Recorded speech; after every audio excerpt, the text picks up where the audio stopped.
The church doors burst open just as the first scream tore through the crowd. Lydia Ashbourne stood frozen at the altar in her ivory gown, the letter trembling in her hands. "I cannot marry you. I'm sorry." While 300 guests watched her world shatter in real time.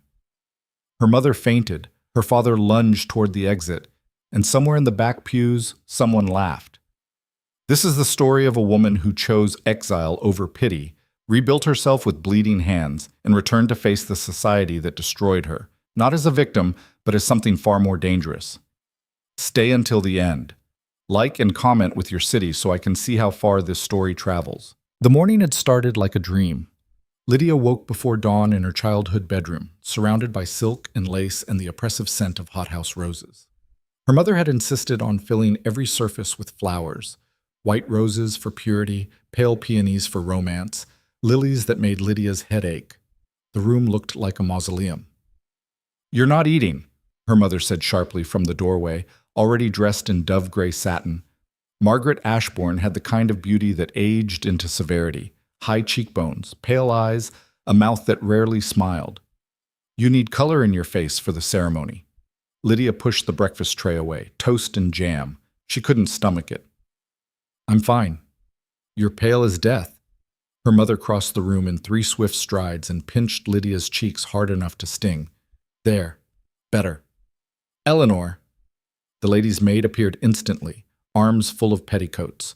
Between the two of them, they began the process of transforming Lydia into a bride. Corset laced so tight she couldn't breathe properly. 6 layers of underskirts that made her feel like she was being buried alive. The dress itself, ivory silk with Brussels lace, seed pearls sewn into every seam, weighed what felt like 20 pounds. "Beautiful," her mother said, but she was looking at her own reflection in the mirror, adjusting her hat. "The Haverford name will elevate us considerably. You understand what this marriage means for the family, don't you?" Lydia understood perfectly. The Ashbournes were gentry, but barely. Her father had a small estate in Kent and a smaller income. Debts were mounting, creditors were circling, and then, like a miracle, Viscount Haverford had proposed after a single season of courtship, if you could call it that. Stilted conversations at balls, formal calls in the drawing room with her mother present, one chaperoned walk in Hyde Park. She barely knew him. "I understand," Lydia said quietly. Her mother's expression softened a fraction. "You'll be happy. In time. Happiness isn't immediate, Lydia. It's built. Like a house," Lydia thought, or a prison. The church was St. George's in Hanover Square, the church of fashionable London weddings. When Lydia arrived in the carriage with her father, the street was already packed with onlookers. Inside, every pew was filled, 300 guests, all watching. She recognized faces as she walked past on her father's arm. Lady Pemberton, who'd cut her dead last season for dancing twice with the same gentleman. The Thornbury sisters, who spread gossip like wildfire. Lord Ashford, who owed her father money and probably hoped this marriage would secure a loan. And at the front, waiting at the altar. Nothing. No one. The vicar stood there looking confused, glancing toward the vestry door. Lydia's father's grip on her arm tightened. "Where is he?" someone whispered loudly. The murmur rippled through the crowd like wind through grass. Lydia's heart began to hammer. She scanned the church. Haverford's family was there. His mother in the front pew, face white, his younger sister crying into a handkerchief. But the groom's side of the altar remained empty. The vicar cleared his throat. "Perhaps there may be a delay." "He's not coming," a male voice said from the back. Cold, matter of fact. The crowd erupted. People stood, craning to see. Lydia turned, her heavy skirts twisting, and saw Haverford's best man, Lord Chester, walking down the aisle with a piece of paper in his hand and an expression that might have been pity or contempt. "Chester," her father barked, "what is the meaning of this?" "Apologies, sir." Chester's voice carried through the church with perfect, humiliating clarity. "Viscount Haverford asked me to deliver this." He held out the letter. Lydia took it. Her hands didn't shake, not yet. The paper was expensive stationery, Haverford's family crest embossed at the top. She unfolded it. "Miss Ashbourne, I cannot in good conscience proceed with this marriage. Recent circumstances have made it impossible." I deeply regret any embarrassment this may cause, but I believe it better to speak truth now than live a lie forever. I wish you well. H. That was it. 13 years of education, deportment, piano lessons, watercolors, French, all of it designed to make her marriageable. And this was what it bought her. 43 words of rejection in front of everyone who mattered. Someone in the crowd laughed, high-pitched, quickly muffled. "What does it say?" her mother demanded, snatching the letter. She read it, her face going from white to red to purple. That coward. "Margaret," her father said through clenched teeth. "Not here." But it was too late. The whispers had become a roar. People weren't even pretending discretion anymore. They were standing, talking openly, staring at Lydia like she was an exhibit in a museum. What did she do? There must be something wrong with her. Heard his family oppose the match. Poor thing. She'll never recover from this. Lydia stood very still in the center of it all, the letter crumpling in her fist. Her vision had gone strange, too bright at the edges, like she was looking through water. The dress was suffocating her. The flowers smelled like rot. "We're leaving," her father said, grabbing her arm. "Now." "David, wait!" Her mother was trying to salvage something, anything, turning to address the crowd with a brittle smile. "There's been a misunderstanding, I'm sure." "There's no misunderstanding." This came from Haverford's mother, Lady Haverford, who'd stood from her pew with the look of someone who'd just stepped in something foul. "My son has made his decision. I suggest the Ashbournes accept it with whatever grace they can muster." The word whatever hung in the air like poison. Lydia's father's face went scarlet. "How dare you, David?" Her mother's hand on his arm was like a vice. "We're leaving." They walked out through the center aisle. 300 people watching in dead silence, or worse, whispering. Lydia kept her chin up, her eyes forward, even as her mother practically dragged her along. The dress was so heavy, her corset so tight, she couldn't breathe. Outside, the crowd of onlookers had grown. Word traveled fast. She could see the news sheet vendors already, sensing blood in the water. The carriage ride home was silent, except for her mother's ragged breathing. When they arrived at the Ashbourne townhouse, a narrow, shabby, genteel building in a fashionable adjacent neighborhood, her father disappeared immediately into his study. The door slammed hard enough to rattle the portraits. "Get that dress off her," her mother said to Eleanor. "Burn it. Burn everything." In her bedroom, Lydia stood like a doll while Eleanor unlaced the corset, unpinned the veil, peeled away the layers of silk and lace, and broken expectations. When she was finally down to her chemise, she sat on the edge of the bed and stared at nothing. Eleanor hesitated at the door. "Miss Lydia?" "Thank you, Eleanor, that's all." Alone, Lydia pulled her knees to her chest and waited for tears that wouldn't come. She felt hollowed out, numb, like someone had reached inside her chest and removed something essential. Below, she could hear her parents arguing, their voices carried through the floorboards. "Ruined! Do you understand? Ruined!" "I know, Margaret. She'll never marry now. Never. We might as well lock her in the country and be done with it." "There must be something." "What? What do you propose? That we parade her around like nothing happened? Everyone saw, David. Everyone." Silence. Then her father's voice, quieter. "How much do we owe?" "More than we have." Lydia closed her eyes. So that was it. The marriage wasn't about her happiness or even her future. It was about money. It had always been about money. She should have known. The next few days passed in a fog. Lydia stayed in her room. Her mother came and went, tight-lipped and furious. Her father avoided her entirely. Eleanor brought meals that Lydia didn't eat. On the third day, calling cards started arriving, or rather, they stopped arriving. The silence was damning. In London society, silence meant erasure. Lady Pemberton sent a brief note of condolence that managed to sound like an insult. The Thornberry sisters sent nothing. Invitations that had been promised to parties, musicales, dinners, evaporated like morning mist. Lydia was officially ruined. On the fourth day, her mother came to her room with a new plan. She had the manic energy of someone who'd slept badly and thought too much. "We'll go to Bath," she announced. "Start fresh. No one knows us there. We'll say you were widowed, mother, or we'll say nothing at all. Just appear. You're beautiful enough. Someone will take an interest. I'm not going to Bath. Her mother's smile froze. Excuse me? I'm not going to spend the next year pretending to be someone I'm not, hoping some desperate man will overlook the scandal. Then what exactly do you propose? Her mother's voice had gone dangerously quiet. Sit here and rot? Become a spinster at 22? I don't know. Lydia met her mother's eyes. But I won't be paraded around like damaged goods waiting for clearance. You ungrateful! Her mother's hand flew up, then stopped. She took a breath, smoothed her skirts. When she spoke again, her voice was ice. Your father and I have sacrificed everything for you, everything, and this is how you repay us? I didn't ask for any of it. You didn't have to ask. You're our daughter. It was our duty, and your duty is to marry well and secure this family's future. I tried that, Lydia said quietly. It didn't work.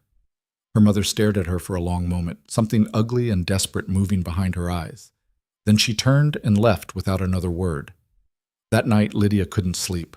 She paced her room, her mind racing. Every time she closed her eyes, she saw the church, the crowd, the letter. Recent circumstances have made it impossible. What circumstances? Had she done something wrong? Said something? Failed some test she didn't know she was taking? Or had he simply realized he didn't want her? The not knowing was worse than the rejection. Around midnight, she heard her parents' voices again, but this time they weren't arguing. They were discussing something in low, urgent tones. Lydia pressed her ear to the floor. No other choice. Can't ask her to. We're past the point of asking, Margaret. If we don't pay Hartfield by the end of the month. The name sent a chill down Lydia's spine. Lord Hartfield, a creditor her father had been dodging for months. A man with connections to people who broke kneecaps and burned buildings. There must be another way, her mother said, but she sounded defeated. There isn't, unless you have a fortune hidden somewhere I don't know about. Silence. We'll have to sell the Kent estate, her father said finally. No. Her mother's voice cracked. David, no. It's been in your family for generations. It's that or debtor's prison, Margaret. Choose. Lydia backed away from the floor, her heart pounding. They were ruined, truly ruined. The failed wedding hadn't just destroyed her reputation. It had destroyed the family's last hope of financial salvation, and they blamed her. She sat on the edge of her bed, staring at the wardrobe where her traveling trunks were stored. An idea was forming, terrible and necessary. She couldn't stay here, couldn't watch her parents' resentment curdle into hatred, couldn't become the spinster daughter they supported out of obligation while secretly wishing she'd disappear. So she would. Disappear. The Ashbournes had one other property, a small, neglected estate in Derbyshire called Thornfield. Her father had inherited it from a distant uncle and never visited. Too remote, too inconvenient, barely profitable. The steward sent quarterly reports that her father barely read. It was perfect. Lydia waited until 3 a.m, when the house was silent. She dressed in her simplest traveling clothes, packed a single trunk with essentials, dresses, books, the small inheritance from her grandmother that her parents didn't know about, and crept downstairs. She left a note on the hall table. I'm going to Thornfield. Don't follow me. I'll write when I'm settled. L. She took a hired coach from the corner, paying the driver extra to leave immediately.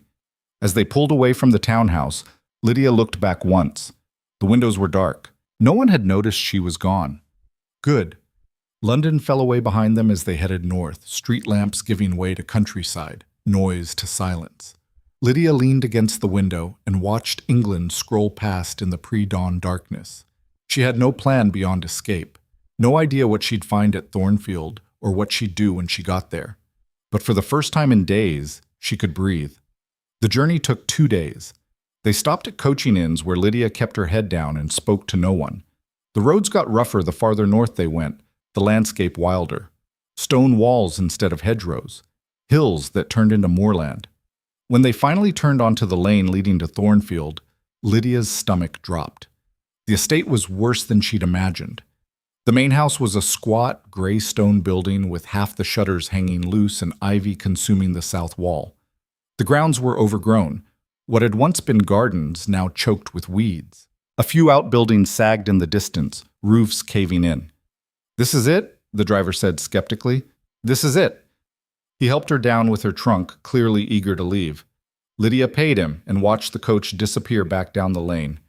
Then she was alone. She walked up to the front door and pushed.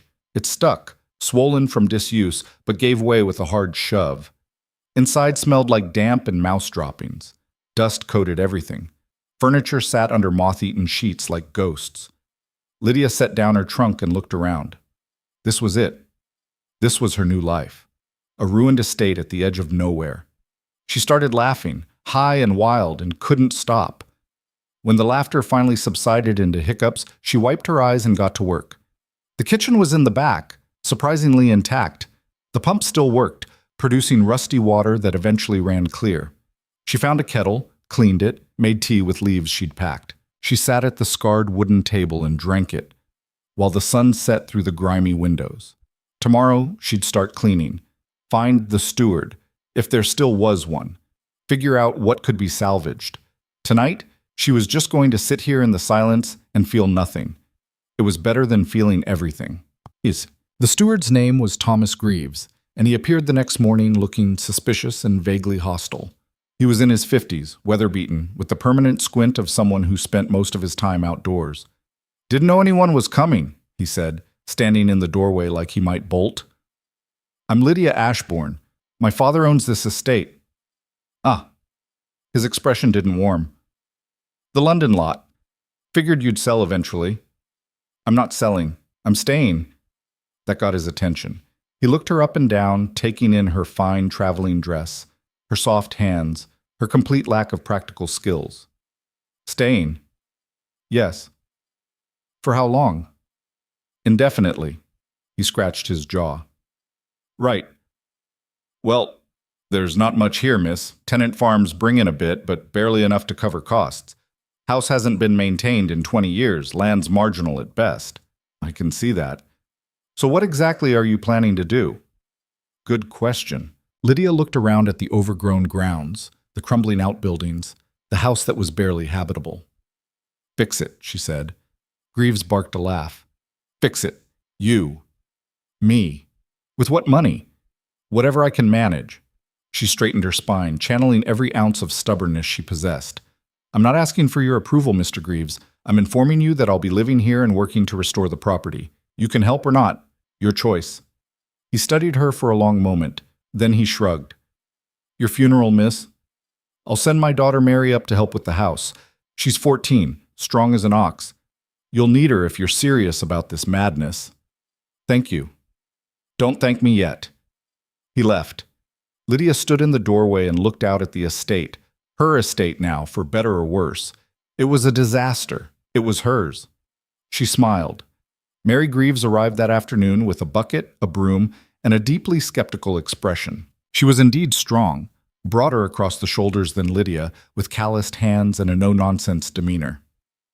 "Da says you want to fix the place up," she said. "I do." "Right." Mary set down her bucket. "We'll start with the kitchen then. Rest of the house is a lost cause till we get the roof patched." They worked until dark, scrubbing floors, washing windows, beating carpets until Lydia's arms ached and her hands blistered. She'd never done manual labor before, hadn't realized how exhausting it was, how satisfying. When Mary left, Lydia collapsed into bed without bothering to undress. She slept like the dead. The next day, Greaves came back with lumber and tools. "Roof first," he said, "then windows. Then we'll see." Lydia helped where she could, holding boards, fetching nails, learning by watching. Greaves didn't coddle her. If she did something wrong, he told her. If she did it right, he grunted and moved on. It was the most honest interaction she'd had in years. Days blurred into weeks. Slowly, painfully, Thornfield began to transform. The roof got patched. Windows got replaced. Lydia learned to cook simple meals, mend her own clothes, keep accounts. Her hands stopped blistering and started callousing. Her dresses got stained and torn, so she started wearing simpler ones. Then borrowed some of Mary's work clothes, practical wool and linen that didn't trail in the mud. Her mother would have fainted. Lydia had never been happier. No, that wasn't true. She wasn't happy. She was exhausted, lonely, still quietly heartbroken over the humiliation of the wedding. But she was free.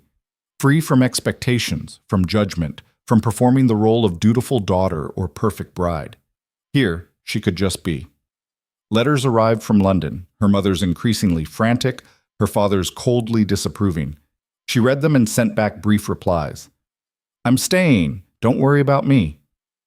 Eventually, the letters stopped coming. 3 months after her arrival, Greaves came to find her in the garden, or what would be a garden eventually. Right now, it was mostly turned earth and hope. "Got a visitor," he said. Lydia frowned. "Who?" "Says his name's Blackmore, Duke of something or other.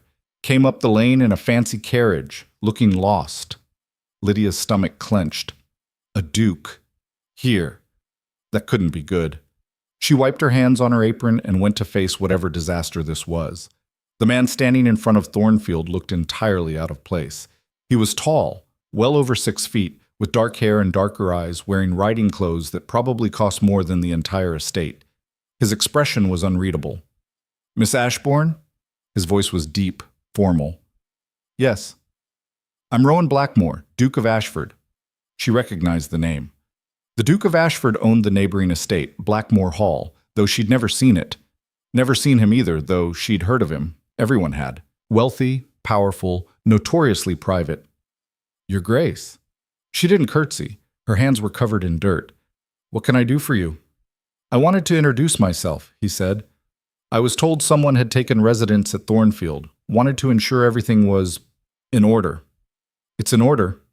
His gaze traveled over the property, the patched roof, the half-restored gardens, Lydia herself in her work dress with mud on her hem. "I see. If you need anything, I don't." That earned her a long look. "Very well. Welcome to Derbyshire, Miss Ashbourne." He left as abruptly as he'd arrived, climbing into his carriage and disappearing back down the lane. Lydia watched him go, uneasy. Something about that visit felt off. He hadn't come just to welcome a new neighbor. Men like him didn't do that. She shook off the feeling and went back to work. But 2 days later, he returned. This time he brought workers, a crew of men with lumber and tools who started repairing the barn without asking permission. "What is this?" Lydia demanded, marching up to his carriage. "The barn's unsafe," Blackmore said calmly. "One strong wind and it'll collapse. Thought I'd save you the trouble." "I didn't ask for your help." "I'm aware." "So why—" "Consider it a neighborly gesture." His expression was still unreadable, but something flickered in his eyes. "No obligation attached." He left before she could argue further. Lydia stood there, furious and confused in equal measure. Over the next weeks, it kept happening. Workers would appear, fixing the well, clearing drainage ditches, reinforcing walls. Always sent by Blackmore, always without warning. Finally, she rode to Blackmore Hall herself to put a stop to it. The estate was everything Thornfield wasn't. Pristine, elegant, perfectly maintained. The butler tried to turn her away at the door, but she pushed past. "I need to speak with the Duke." "His Grace is not receiving." "I don't care." She found him in his study, bent over account books. He looked up when she burst in, one eyebrow raised. "Miss Ashbourne." "Stop," she said. "Stop what?" "Sending workers, fixing my property, whatever this is, stop." He set down his pen. "Why?" "Because I didn't ask for it. I don't need charity." "It's not charity." "Then what is it?" He was quiet for a moment, studying her with those dark, unreadable eyes. "You're trying to rebuild that place on your own," he said finally. "It's admirable, but foolish. You'll kill yourself before it's done. That's my choice to make." "It is." He stood, walking around the desk to face her directly. Up close, he was even taller than she'd thought. "But I own the land adjacent to yours. If your barn collapses, it could damage my property. If your drainage fails, it floods my fields. Helping you helps me." It was a lie, a polite fiction, and they both knew it, but it gave her a way to accept without admitting she needed help. "Fine," she said stiffly. "Thank you." "You're welcome." She turned to go, then hesitated. "Why do you care?" About my property? About me? The question hung between them. Blackmore's expression shifted, just slightly, into something that might have been respect. Because you didn't run home crying when things fell apart, he said quietly. You came here and started building something new. That's worth preserving. Lydia didn't know what to say to that, so she nodded once and left. But as she rode back to Thornfield, something in her chest loosened slightly. Maybe she wasn't as alone as she'd thought. The workers Blackmore sent weren't just competent, they were relentless. Within a month, Thornfield's barn stood straight and solid. The drainage system flowed properly, and the stone walls around the property no longer looked like they'd collapse if you breathed on them wrong. Lydia tried to keep her distance, to maintain the fiction that this was purely transactional, but it was hard when the Duke kept showing up himself. He'd arrive unannounced, always on horseback, always with some practical excuse, checking on the work, discussing property boundaries, offering advice on crop rotation that Greaves grudgingly admitted was sound. He's circling, Mary said one afternoon, watching from the kitchen window as Blackmore rode up the lane again. Like a hawk. He's being neighborly, Lydia said, not looking up from the bread she was kneading. Her hands had finally stopped aching from the work. Now they just moved automatically, punch and fold, punch and fold. Neighborly, Mary snorted. Miss, I've lived here my whole life. His Grace don't do neighborly. He keeps to himself up at the hall, runs his estates like clockwork, and don't bother with anyone unless there's profit in it.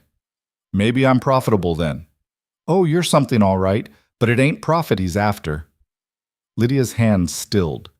Mary, I'm just saying what everyone's thinking. A fancy London lady hiding out here, working like a common farmhand, and the Duke suddenly interested in fixing up Thornfield after 20 years of letting it rot? Mary turned from the window, her expression matter of fact. He's interested. Question is, are you? No. The word came out too fast, too sharp. Right. Mary's smile was knowing. I'll go tell him you're busy then. But Lydia was already wiping the flour from her hands, already moving toward the door. She caught her reflection in the hall mirror and stopped. Her hair was escaping its bun, her dress was plain gray wool with a patch at the elbow, her face was flushed from the heat of the kitchen. She looked nothing like the polished girl who'd stood at the altar in London. She looked real. She went outside anyway. Blackmore had dismounted and was examining the new fence posts with Greaves, who was explaining something about soil composition with more animation than Lydia had ever seen from him. When she approached, both men turned. Miss Ashbourne, Blackmore said. There was something different in his voice today, less formal, warmer. Your Grace? Another inspection? More of a proposal, actually. He glanced at Greaves. Your steward tells me you're planning to expand the tenant farms next spring. If the winter's not too harsh, yes. I have equipment sitting idle at Blackmore Hall. Plows, seeders. You're welcome to use them. Here we go again. I can't afford... I'm not asking you to buy them. I'm offering to lend them. They're doing nothing but collecting dust in my barns. He paused. Unless you'd prefer to rent inferior equipment at twice the cost from the suppliers in Derby. Greaves made a sound that might have been agreement. Lydia crossed her arms. Why? I've explained, no. Why do you keep doing this? The workers, the materials, now equipment, what do you want? The directness seemed to catch him off guard. He was quiet for a moment, and in that silence, Greaves muttered something about checking the north fence and disappeared with surprising speed for a man his age. Blackmore watched him go, then turned back to Lydia. Walk with me? It wasn't really a question, but it wasn't quite a command either. Lydia found herself nodding. They walked along the newly repaired fence line, past fields that were still mostly stubble and hope, but might, maybe, be productive next year. The November wind cut across the moor, sharp and clean. Lydia pulled her shawl tighter. I was married once, Blackmore said abruptly. Lydia nearly tripped. I didn't know. Most people don't. It was brief. Caroline was young. We both were. Too young. His voice was carefully neutral, but something underneath it wasn't. She died in childbirth, the baby with her. I'm sorry. It was 8 years ago. He stopped walking, looking out across the fields. For a long time after, I didn't see the point of much. Managed the estates because that's what you do. attended Parliament when required, but everything felt hollow, like I was going through motions. Lydia knew that feeling, knew it intimately. Then a few months ago, he continued, I heard about a young woman who'd been publicly humiliated at her own wedding, who could have crawled home to her family and hidden for the rest of her life, but instead came here and started rebuilding a ruin with her bare hands. He turned to face her fully. That seemed worth paying attention to. Her throat was tight. I didn't have anywhere else to go. You had plenty of places to go. You chose to come here. His dark eyes held hers. I'm not trying to rescue you, Miss Ashbourne. I'm trying to help you succeed. There's a difference. What's the difference? Rescue assumes you're helpless. Help assumes you're capable but could use support. He smiled slightly. You've more than proven you're capable. Something in Lydia's chest cracked open just a fraction. Not breaking. Opening. Like a window long sealed shut, finally letting in air. I'll accept the equipment, she said. On loan, with my thanks. Good. He started walking again, and she fell into step beside him. Greaves also mentioned you're having trouble with poachers on the western boundary. And just like that, they were back to practical matters, discussing property lines and game laws and where to set watchers.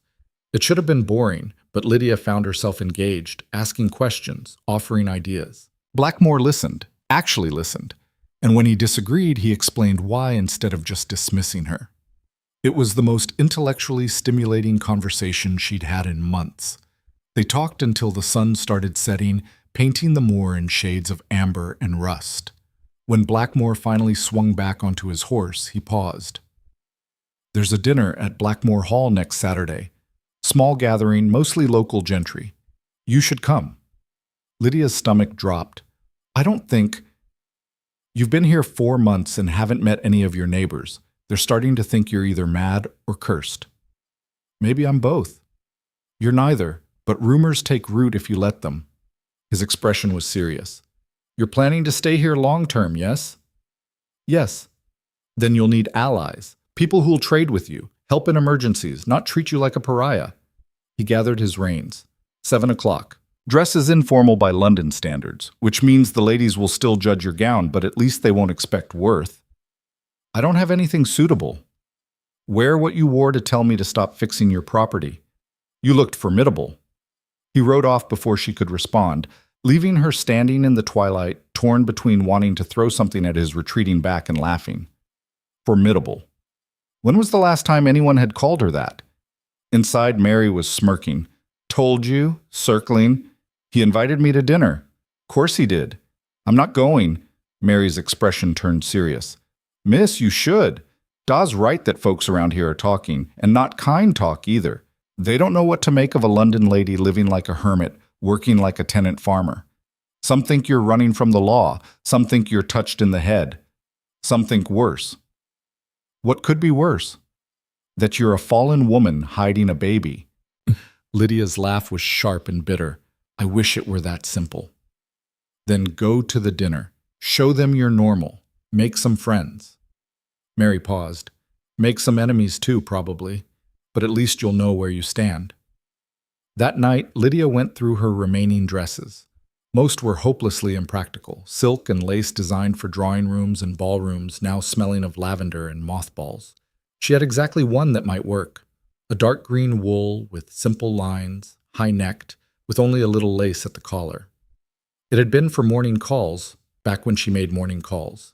She held it up to the lamplight, checking for moth damage. It seemed intact. She could let out the hem. She'd lost weight since London, and it would be too short otherwise. She was actually considering this. Mary was right, though. She couldn't hide forever. If she was going to make Thornfield work, she needed the locals on her side, or at least neutral. And Blackmore was offering her an entry point, a chance to be seen as something other than the mad hermit of Thornfield.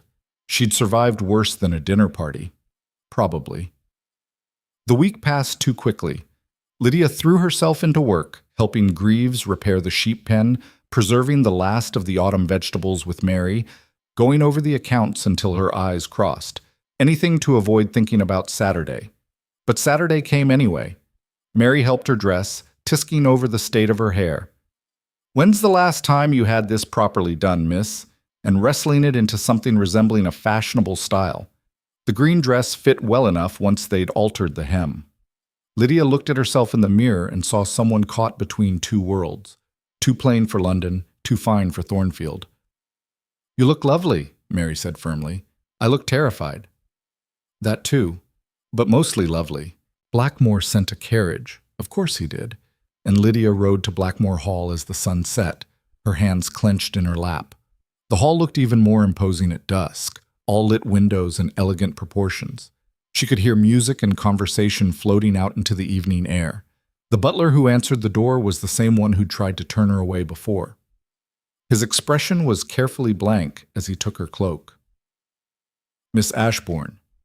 His Grace is in the drawing room. The drawing room was full of people, maybe 20, clustered in groups, glasses of wine in hand. Conversation stopped when she entered, and Lydia felt every eye turned toward her, assessing, judging, whispering. She lifted her chin and walked in like she belonged there. Blackmore appeared at her elbow almost immediately. Miss Ashbourne, may I introduce you? He steered her through the room with practiced ease, making introductions. Sir Thomas Hartley and his wife, who owned an estate to the south. The Reverend Michaels and his daughter. Colonel Prescott, retired cavalry. Lady Marian Fairfax, a widow with sharp eyes and a sharper tongue. They were all polite, scrupulously polite. But Lydia could read the subtext in their questions. How are you finding Derbyshire, Miss Ashbourne? Translation. Why are you here? Thornfield must be quite a change from London. Translation. We've heard about the wedding. Do you plan to stay long? Translation. Please say no. Lydia answered with equal politeness, revealing nothing. Yes, she was enjoying Derbyshire. Yes, Thornfield was different from London. Yes, she planned to stay indefinitely. Lady Fairfax was the only one who asked directly. Forgive my bluntness, Miss Ashbourne, but we're all curious. Why here? Why now? The room went quiet. Everyone was listening. Lydia could have lied, could have made up some story about needing country air or managing the family property, but she was tired of lying, tired of pretending. I needed to start over, she said simply. Thornfield seemed as good a place as any. Start over from what? From a life that wasn't working. Lady Fairfax studied her for a long moment, then smiled, a real smile, not the polite mask everyone else wore. Fair enough. Welcome to Derbyshire, Miss Ashbourne. We're short on honest people. The tension broke. Conversation resumed. Someone handed Lydia a glass of wine that she accepted gratefully. Dinner was elaborate. 6 courses, served on china so fine Lydia was afraid to breathe on it. She was seated between Colonel Prescott, who spent the entire meal discussing military strategy in excruciating detail, and a young man named Edmund Hartley, Sir Thomas's son, who seemed determined to flirt despite her complete lack of encouragement.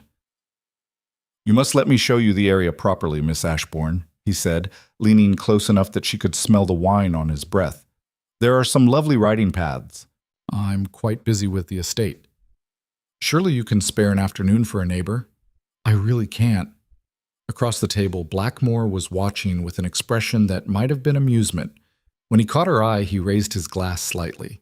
She resisted the urge to kick him under the table. After dinner, the ladies withdrew while the men stayed for port and cigars. Lydia found herself trapped in a circle of women who wanted to know everything about London fashion, society gossip, and most persistently, why she'd left. There must have been a man, one of them said archly. There was, Lydia said, and then there wasn't. That's the whole story. But surely, that's the whole story, she repeated, her voice harder. Lady Fairfax, perceptive as always, changed the subject to the upcoming hunt season. Lydia could have kissed her. When the men rejoined them, Edmund Hartley made a beeline for Lydia, clearly emboldened by port. Miss Ashbourne, do you play? We could have a duet. I don't, actually. Lie. She'd had years of piano lessons. Sing, then. No? Cards? Mr. Hartley, Blackmore said smoothly, appearing between them like a wall. I believe Colonel Prescott was looking for you. Something about a hunting invitation? Edmund's face lit up. Nothing distracted young men like hunting, and he excused himself eagerly. Lydia let out a breath. Thank you.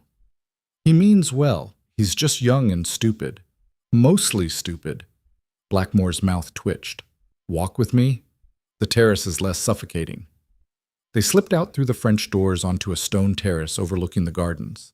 The night air was cold and sharp, cutting through the stuffiness of the drawing room.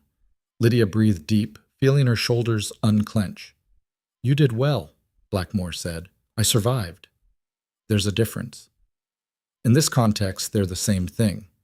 He leaned against the balustrade, looking out at the dark shapes of the garden. Lady Fairfax likes you. That matters. Why? Because she's the social arbiter of this entire county. If she approves, others will follow. If she doesn't, you'll be frozen out permanently. So I passed inspection. Provisionally. He glanced at her. Edmund Hartley will call on you within the week. Fair warning.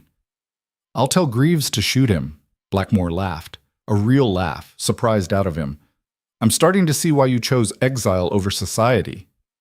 Society chose Exile for me. I just picked the location.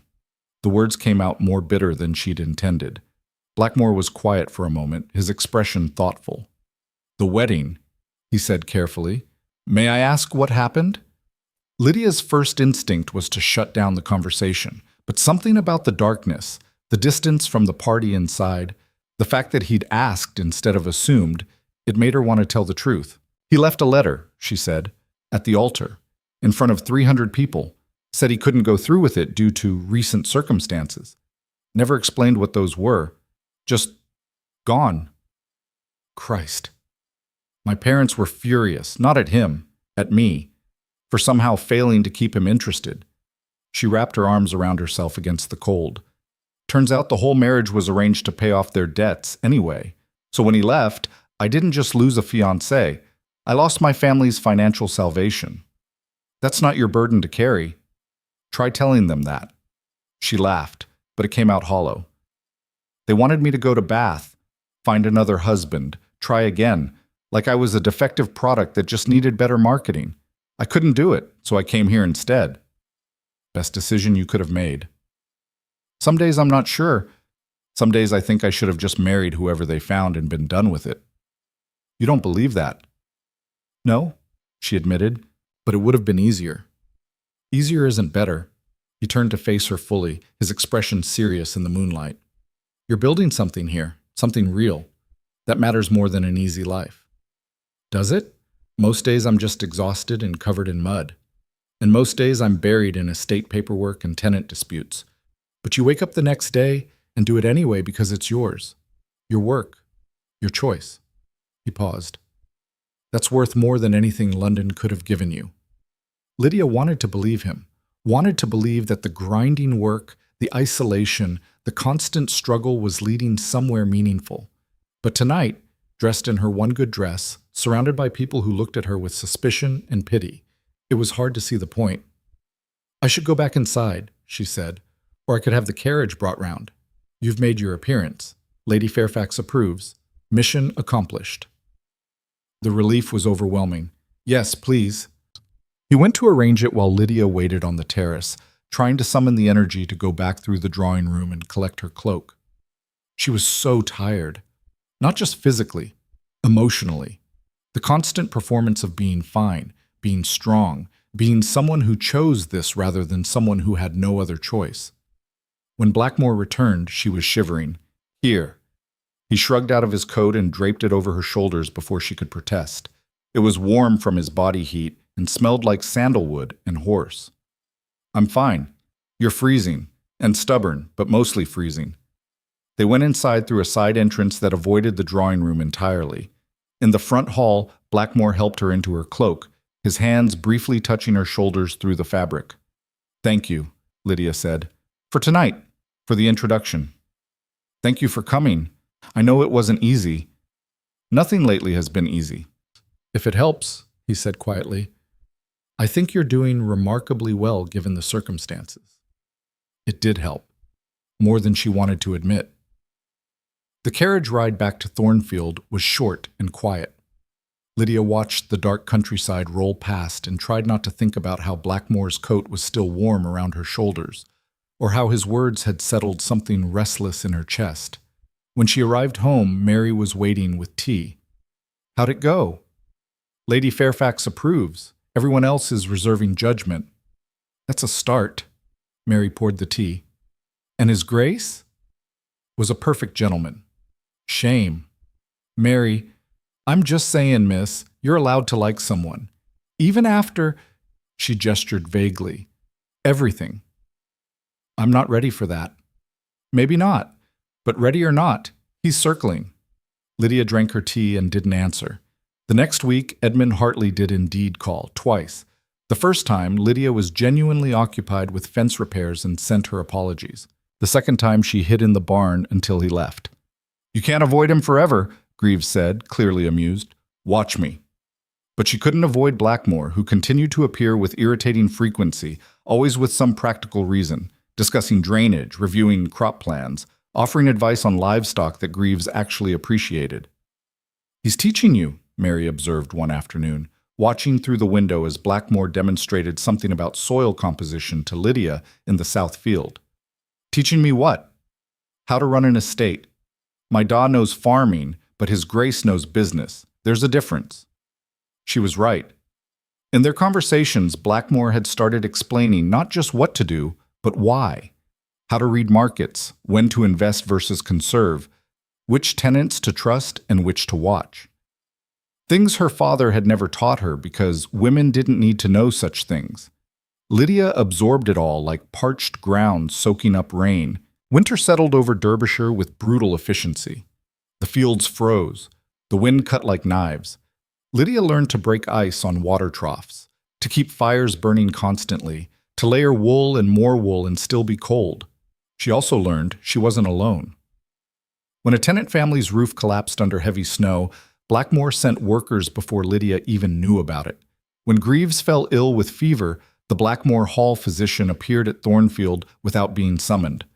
When Lydia's own firewood ran low, a cart arrived from the hall loaded with seasoned logs. She tried to refuse, tried to maintain independence. "Stop being proud and stupid," Blackmore said bluntly when she protested. "It's winter in Derbyshire. People help each other or people die. Take the firewood." She took the firewood. Christmas came quiet and strange. Mary invited Lydia to join her family, but Lydia declined, not wanting to intrude. She spent the day alone at Thornfield, reading by the fire, trying not to think about last Christmas. The frantic preparations for her upcoming wedding, her mother's manic energy, the suffocating sense that her life was being arranged around her without her input. This Christmas, she was alone, but she was free. New Year's Eve, Blackmore appeared at her door with a bottle of wine. "You shouldn't be alone tonight," he said. "I'm fine. Lydia." It was the first time he'd used her Christian name. "Let me in. It's freezing." She stepped aside. They sat in the kitchen, the only warm room in the house, and shared the wine straight from the bottle because Lydia couldn't be bothered to find proper glasses. It was good wine, probably expensive. It tasted like smoke and cherries. "To new beginnings," Blackmore said, raising the bottle. "To surviving." Same thing sometimes. They talked until midnight, about nothing and everything. Books they'd read, places they'd traveled, things they missed about London and things they didn't. He told her about inheriting the dukedom too young, about the crushing weight of responsibility, about Caroline.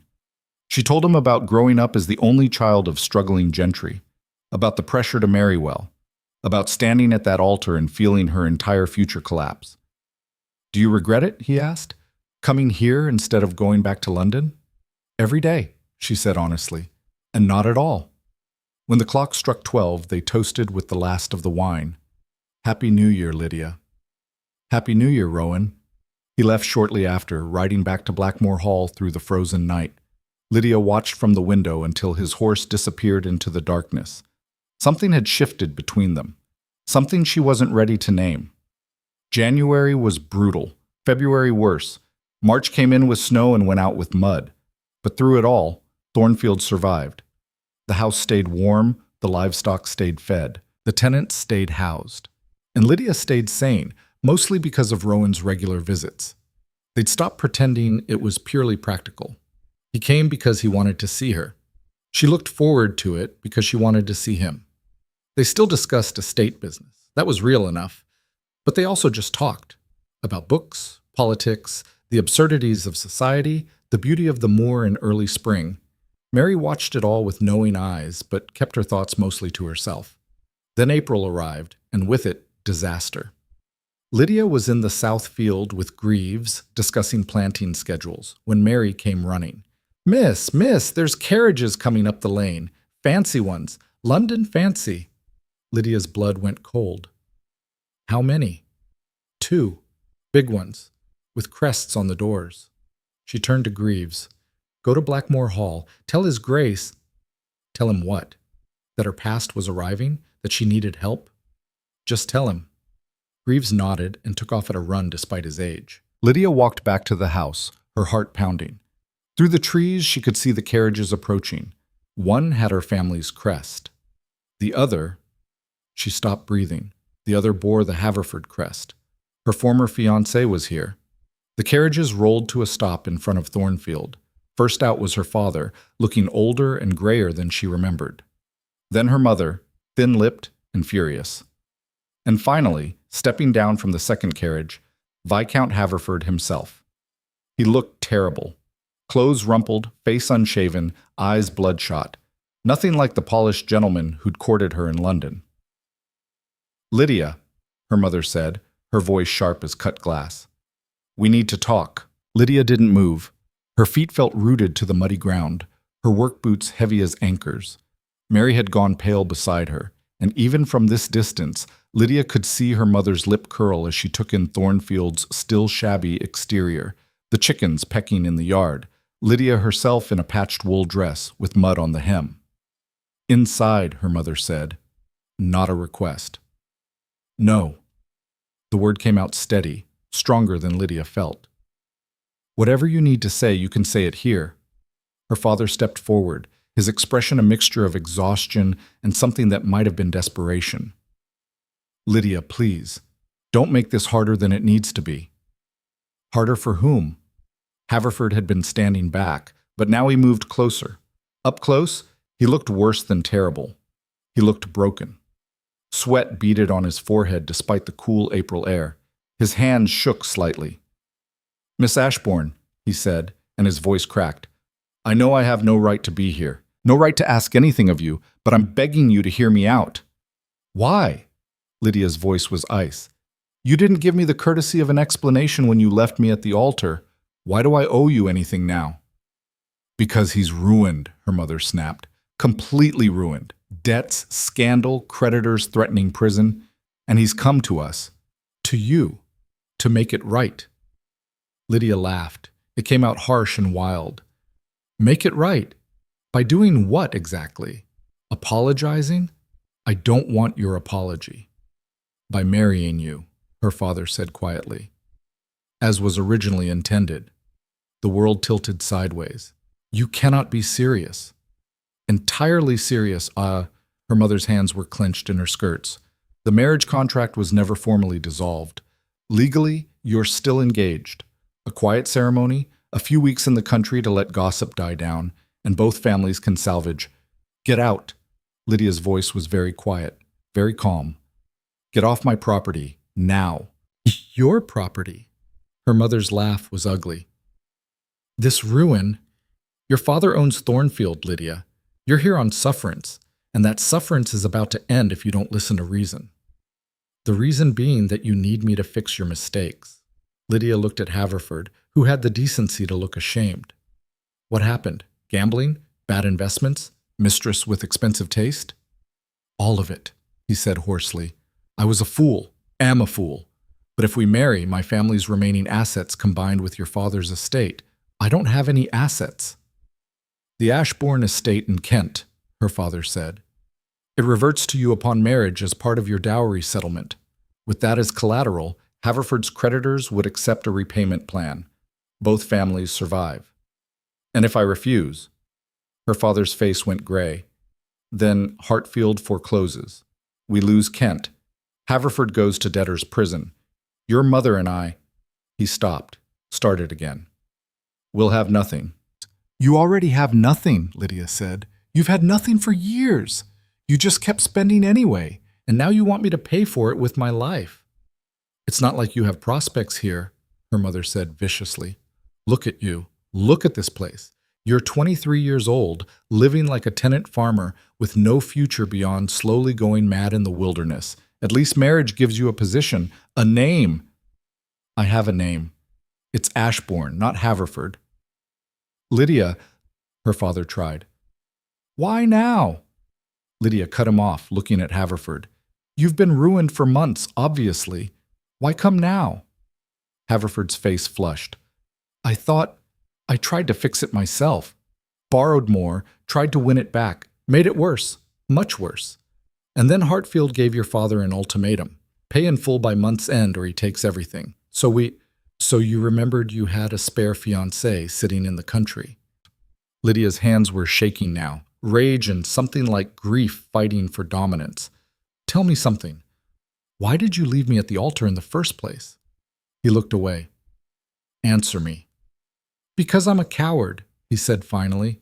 Because I'd already started the gambling, the debts. My mother found out the night before the wedding and said if I married you, she'd cut me off entirely. Said the Ashbournes were barely gentry anyway, not worth the scandal. So I ran. You destroyed my life because your mother disapproved. Lydia's voice was flat. And now your mother is where exactly? Not here begging me to save you. Dead, he said. Last month, fever. Her estate was entailed away from me. I have nothing left except the title and the debts. I'm supposed to feel sorry for you. No. I'm supposed to grovel and beg and pray you're desperate enough to say yes. He did drop to his knees then, there in the mud.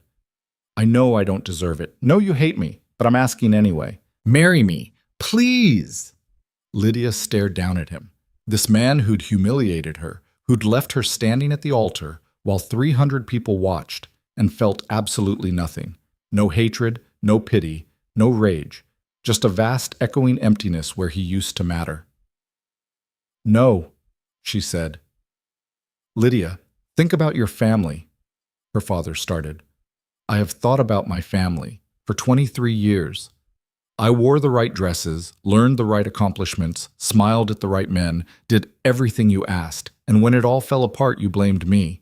So no, I'm not sacrificing myself to fix your mistakes. Then we're ruined, her mother's voice was shrill. All of us. Is that what you want? What I want is for you to leave. Miss Ashbourne. A new voice, cold and commanding. Everyone turned. Rowan sat on his horse at the edge of the yard, Greaves slightly behind him. He must have ridden hard, the horse was lathered, and Rowan's expression was thunderous. Your Grace, Lydia's father said, clearly trying to recover some dignity. This is a private family matter. Is it? Rowan dismounted in one fluid motion and walked toward them. He moved like a predator, all controlled violence. Because it sounded like you were attempting to coerce Miss Ashbourne into a marriage against her will, on her property. Her property? Her mother's laugh was bitter. The estate belongs to her father. Actually, it doesn't. Rowan's voice cut through hers like a blade. Thornfield was left to Miss Ashbourne by her great-uncle's will. I've seen the documents myself. She consulted me on estate management several months ago. The property is held in trust until her marriage or her 30th birthday, at which point it transfers to her outright. Her father has no legal claim. Lydia's breath caught. She hadn't known that, hadn't thought to check the legal status. She'd just assumed her father owned it because he always talked about it as his property. Her father's face went red. I manage it on her behalf.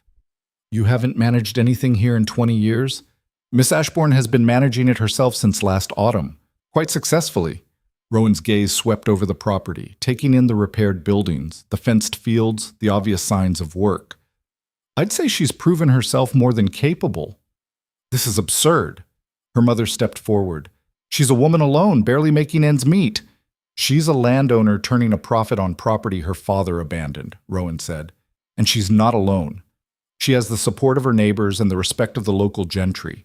Lady Fairfax spoke quite highly of her at last week's gathering. That was news to Lydia.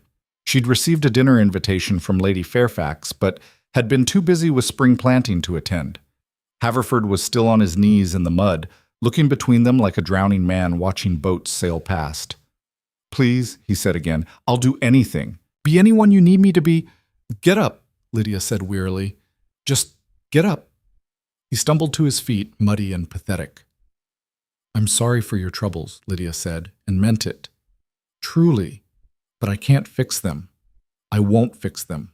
Find another way. There is no other way. Her father's voice was hollow. Lydia, if you do this, if you refuse, we lose everything. The house in London, the Kent estate, everything. Your mother and I will be destitute. Then you'll know how I felt when you threw me out. We didn't throw you out. You told me I was ruined, told me I'd never marry, never have a life, blamed me for a man's cowardice. Lydia's voice was steady now, fueled by months of hard work and harder-won independence. I came here because I had nowhere else to go. And you know what? I'm glad. Because here I learned I don't need you. Don't need a husband to validate my existence or a family to tell me my worth. I can stand on my own. How touching. Her mother's face was twisted with something ugly. And when winter comes and you can't make the accounts? When the roof caves in again or the crops fail, who will you turn to then? Herself, Rowan said quietly. And if she needs help, she'll have neighbors willing to provide it. That's how community works, Mrs. Ashbourne. You should try it sometime. Her mother turned on him. And what's your interest in all this, Your Grace? Why do you care what happens to some ruined girl hiding in the country? Because she's not ruined. She's remarkable. Rowan's voice was calm, but his eyes were hard. And I won't stand by while her own family tries to destroy what she's built. The silence that followed was deadly. Then her father said very quietly, There's more. Lydia's stomach dropped. What? We didn't just come to ask you to marry Haverford. He wouldn't meet her eyes. We came to tell you that if you refuse, we'll contest the trust. Claim you're not of sound mind to manage property. Have you declared incompetent? The world went white at the edges. You wouldn't, Lydia whispered. We would, her mother said. We will. A young woman, living alone, working like a common laborer, refusing a suitable marriage. It's enough to raise questions about your mental state. The courts would agree. That's insane. That's not how the law works. But even as she said it, Lydia knew it could work. Women had been declared incompetent for less, especially women who defied their families, who rejected marriage, who acted outside society's narrow bounds. The law is flexible when you know the right magistrates, her father said. And I do. If we petition the court, they'll assign a guardian to manage your affairs. That guardian would be me, and I would sell Thornfield immediately to pay our debts. This is extortion. This is survival. Her mother's voice was ice. Marry Haverford, and we all survive. Refuse, and we take Thornfield anyway. Your choice. Lydia looked at Rowan. His face had gone very still, very cold, the kind of cold that preceded violence. You can't do this, he said. We can, her father said. We will, unless Lydia agrees to the marriage today, now. I need time. There is no time. Hartfield's deadline is in 3 weeks. We need the marriage contract signed and filed before then. Her father pulled papers from his coat. Everything's prepared. We can have the ceremony here today. The vicar is waiting in the village. You brought a vicar? Lydia's voice was numb. We brought everything necessary. Her mother's smile was terrible. We knew you'd be difficult, but we also knew you'd be smart enough to see reason eventually. Haverford was crying now, tears cutting tracks through the dirt on his face. I'm sorry, he kept saying. I'm so sorry. Lydia wanted to scream, wanted to set fire to the contracts, to the carriages, to the entire situation. But her parents were right about one thing. If they contested the trust, she'd lose. She had no money for lawyers, no powerful connections. The local magistrate was a friend of her father's. The case would be decided before it began. She'd lose Thornfield, lose everything she'd built, unless she agreed to a marriage that would kill everything she'd become. Don't do this, Rowan said quietly. Lydia, don't. What choice do I have? Her voice cracked. There's always a choice. Between what? Marrying him or losing everything I've worked for? Those aren't choices. Those are punishments. Then choose the punishment that lets you keep who you are. He stepped closer, his voice low and urgent. Property can be rebuilt, land can be bought back. But if you marry him, if you let them force you into this, you'll lose yourself. And that's something you can't rebuild. Easy for you to say, she said bitterly. You're a duke. You have money, power, options. I have a half-ruined estate and parents who will destroy me if I don't comply. Then let them try. His hand found hers, gripping tight. Fight them. I'll help. I'll pay for lawyers, testify on your behalf, anything. Why? The question burst out of her. Why do you care? What am I to you? The question hung in the air between them. Her parents were watching avidly now, sensing something exploitable. Haverford had gone very still. Rowan's jaw worked. She's nothing, her mother said sharply. A scandal-tainted girl with delusions of independence. Whatever you think you feel, Your Grace, it's pity. Nothing more. It's not pity. The words came out rough, almost angry. Then what is it? He looked at Lydia, just looked at her, his dark eyes intense and honest and full of something that made her chest hurt. It's everything, he said simply. Her mother laughed. How romantic. But romance doesn't pay debts or save estates, does it? Reality does. Sacrifice does. She turned to Lydia. What will it be? Marriage to Haverford or losing Thornfield and watching your precious duke realize you're not worth the trouble after all? It was a trap. A perfect, vicious trap. If Lydia chose marriage, she sacrificed herself but kept her family from ruin and possibly kept Rowan from wasting his resources on a losing battle. If she refused, she lost Thornfield and proved her mother right, that she was nothing but a burden. Lydia, her father said, and for the first time there was something like genuine pleading in his voice. Please, I know we've failed you, know we put too much pressure on you, expected too much. But this is our last chance. If you do this, I swear we'll make it right. You'll what? Lydia's voice was dead. Love me? Support me? Treat me like a daughter instead of a financial asset?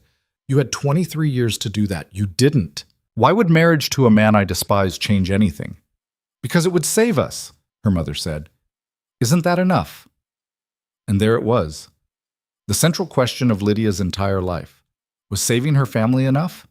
Was their survival worth her own destruction? 6 months ago, standing in London in a wedding dress, she would have said yes.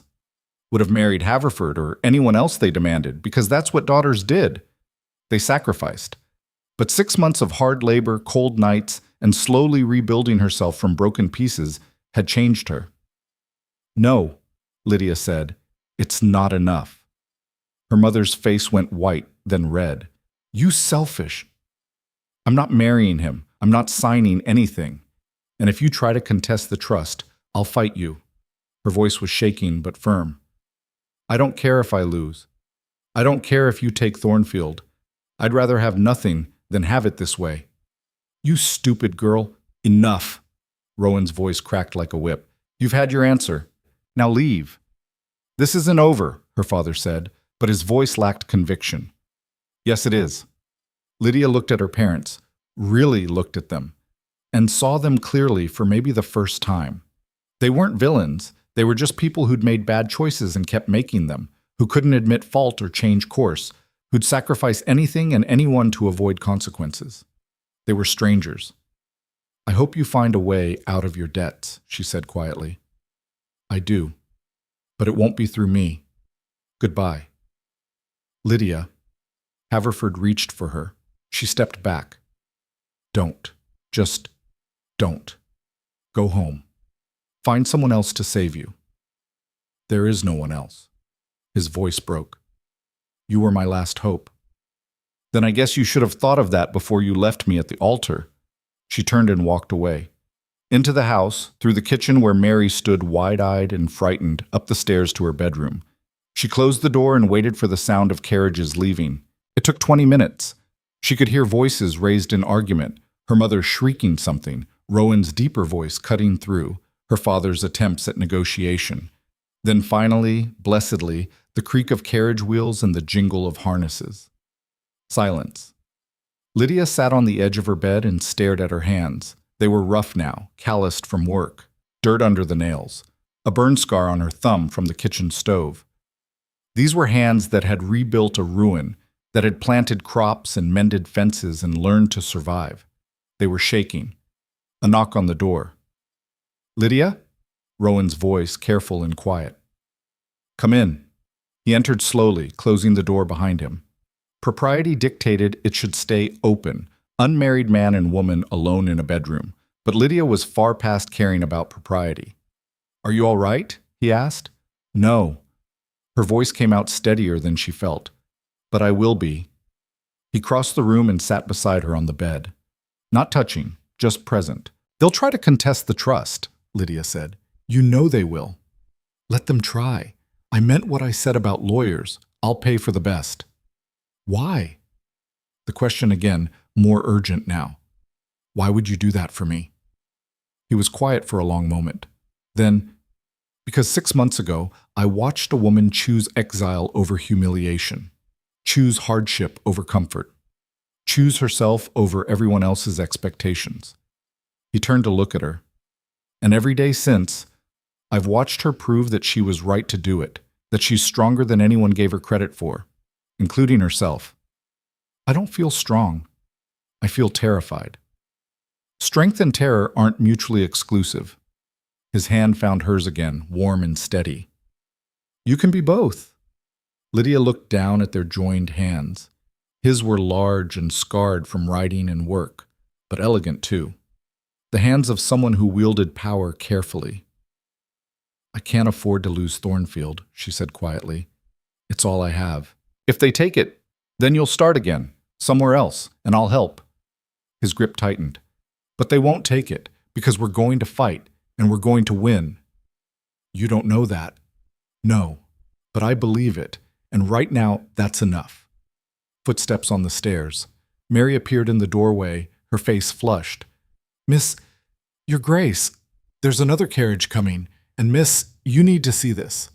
They followed her to the window. Down the lane, a third carriage was approaching, this one even finer than her parents', a traveling coach with 4 horses and liveried footmen. "Who?" Lydia started. The carriage stopped. The door opened, and out stepped a woman in her 60s, dressed in deep purple silk, with the bearing of someone who'd never been denied anything in her life. "That's Lady Catherine Ashford," Rowan said, his voice odd. "My aunt." "Why is your aunt here?" "I have no idea. I didn't—" He stopped. "Wait." Lady Catherine wasn't alone. Behind her came 2 more people, a solicitor by the look of his sober black clothes and leather case, and Lydia's breath caught. A woman. Young, blonde, heavily pregnant. "Oh no," Rowan breathed. Lady Catherine swept up to the house like a ship under full sail. Lydia and Rowan met her at the door. "Aunt Catherine," Rowan said carefully.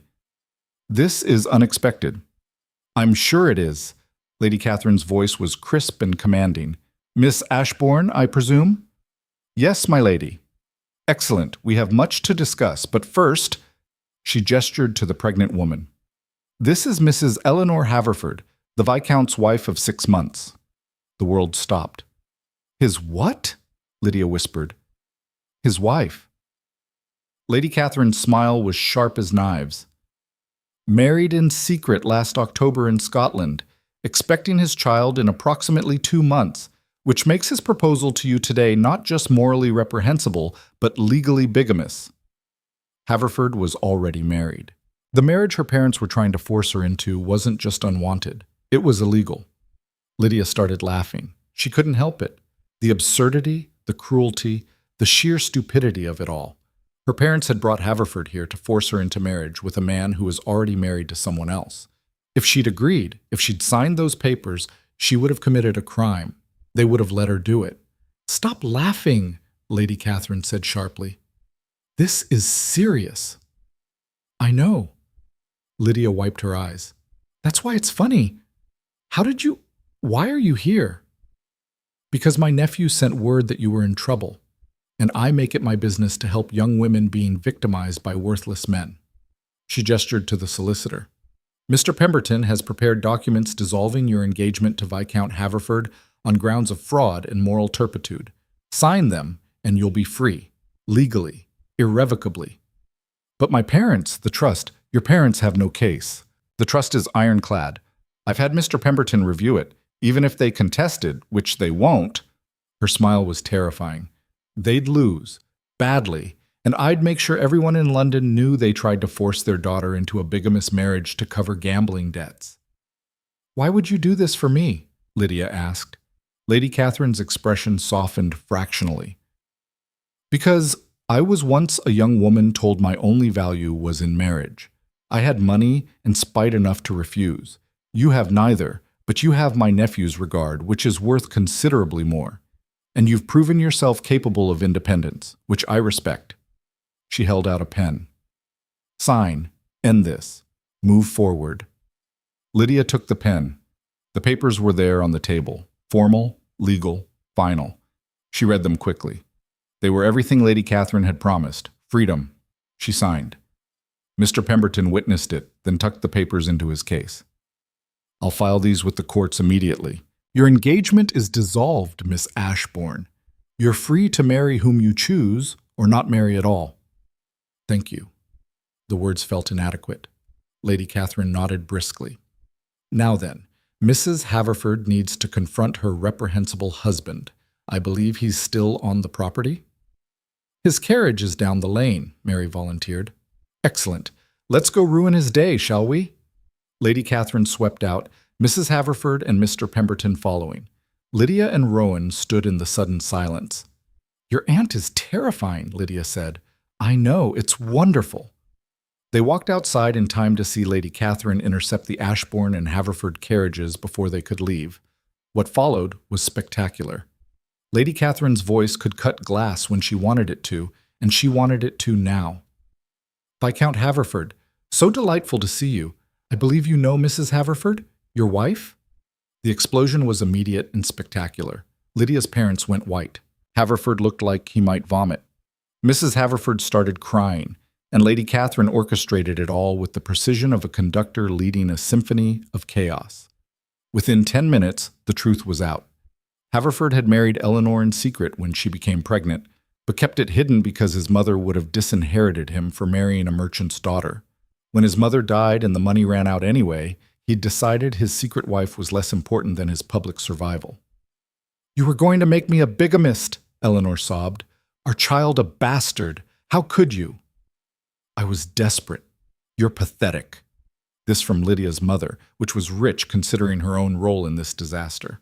Lady Catherine let it play out for a few more minutes, then clapped her hands once. Enough. Viscount, you'll return to London with your wife and sort out your debts yourself. Mr. and Mrs. Ashbourne, you'll leave your daughter alone, or I'll ensure every scandal sheet in London knows you tried to force her into an illegal marriage. Am I clear?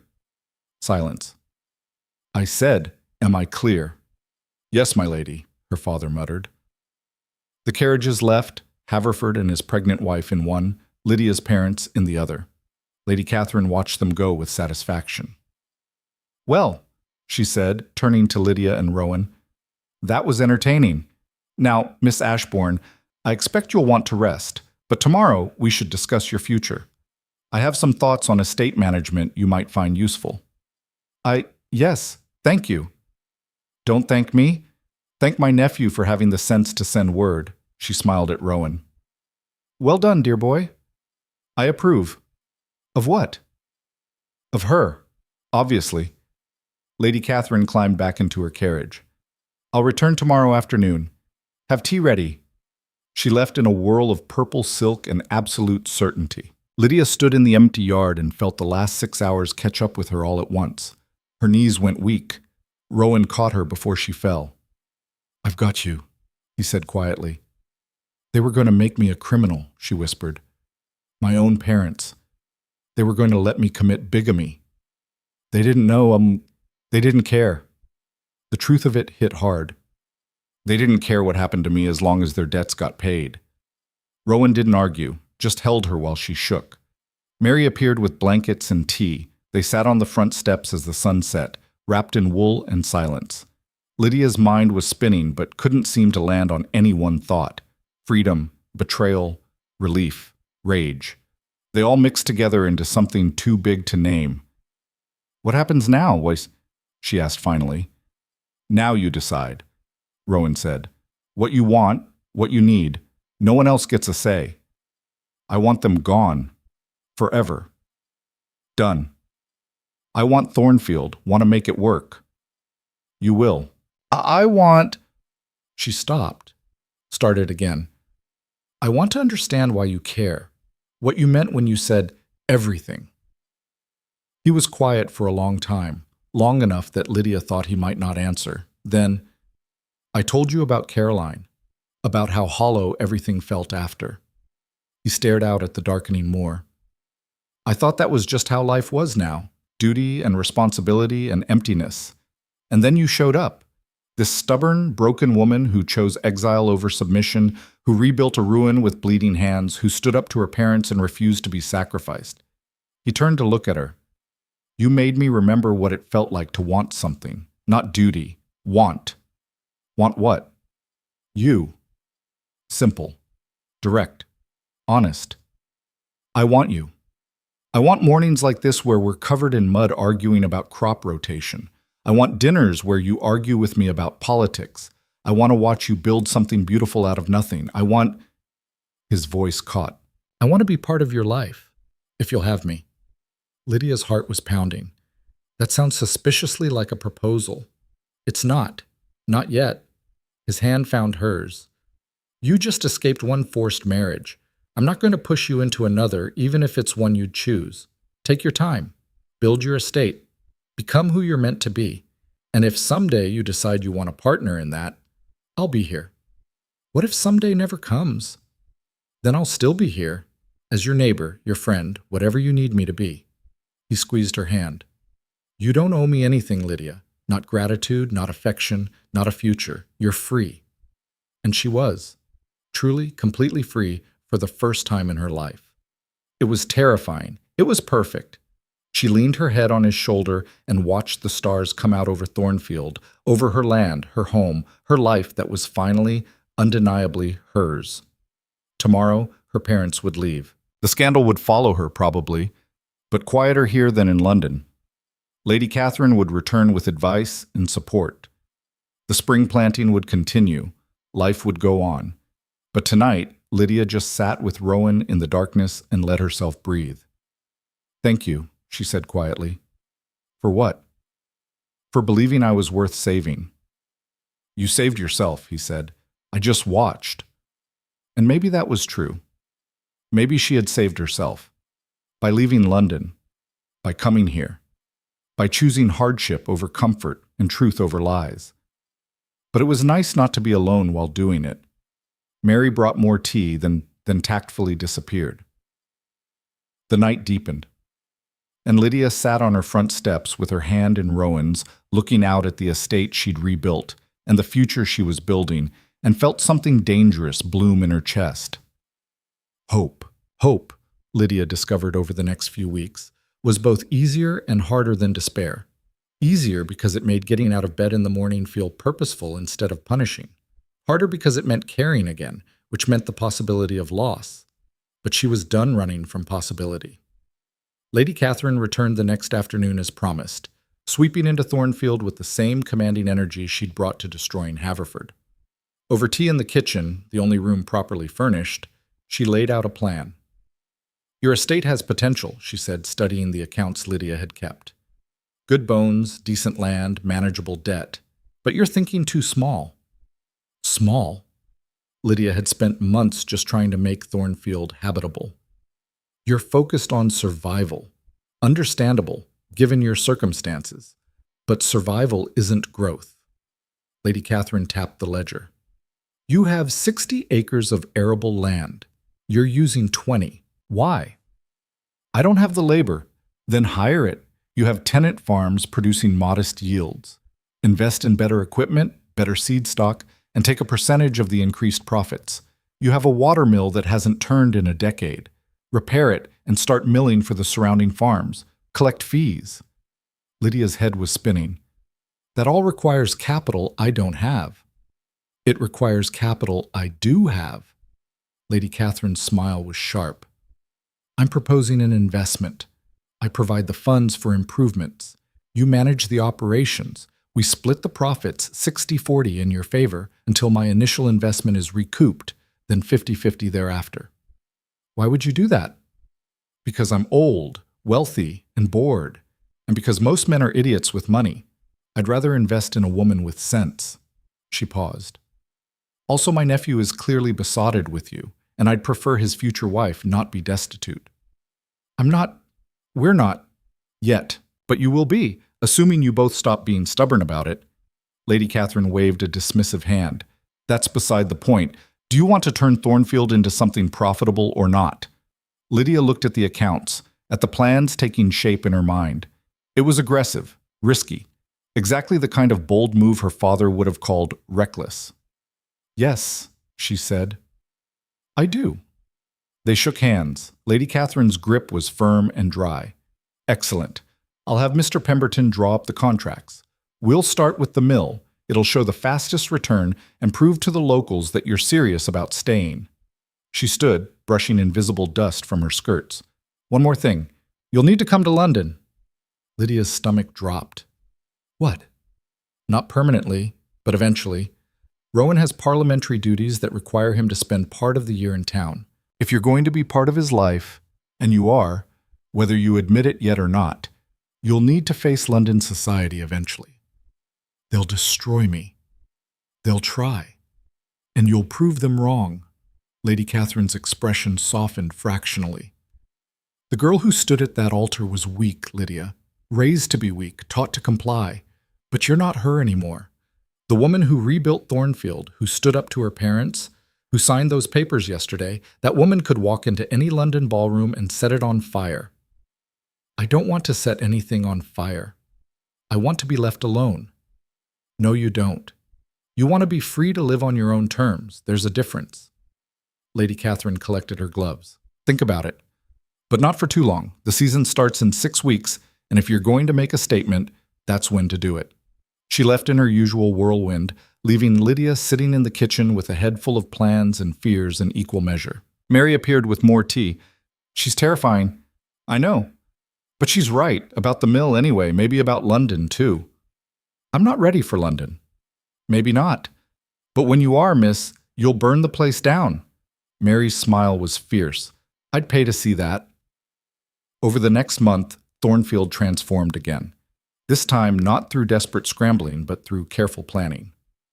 Lady Catherine's investment arrived in the form of workers, materials, and expertise. The mill got rebuilt first, a massive undertaking that required clearing years of debris, replacing the water wheel, and reinforcing the entire structure. Rowan was there almost every day, ostensibly supervising the work, but mostly just finding excuses to talk to Lydia.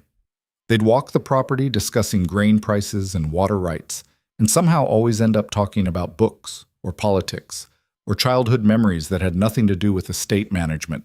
You're stalling, Lydia said one afternoon as they watched the mill wheel turn for the first time in 10 years. The sound was beautiful, a low, rhythmic splash and creak. Stalling what? Asking me what you want to ask. Rowan was quiet for a moment, then smiled. You're right, I am. He turned to face her fully.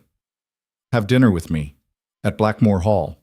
Not a party, not a gathering, just us. That's improper. I don't care.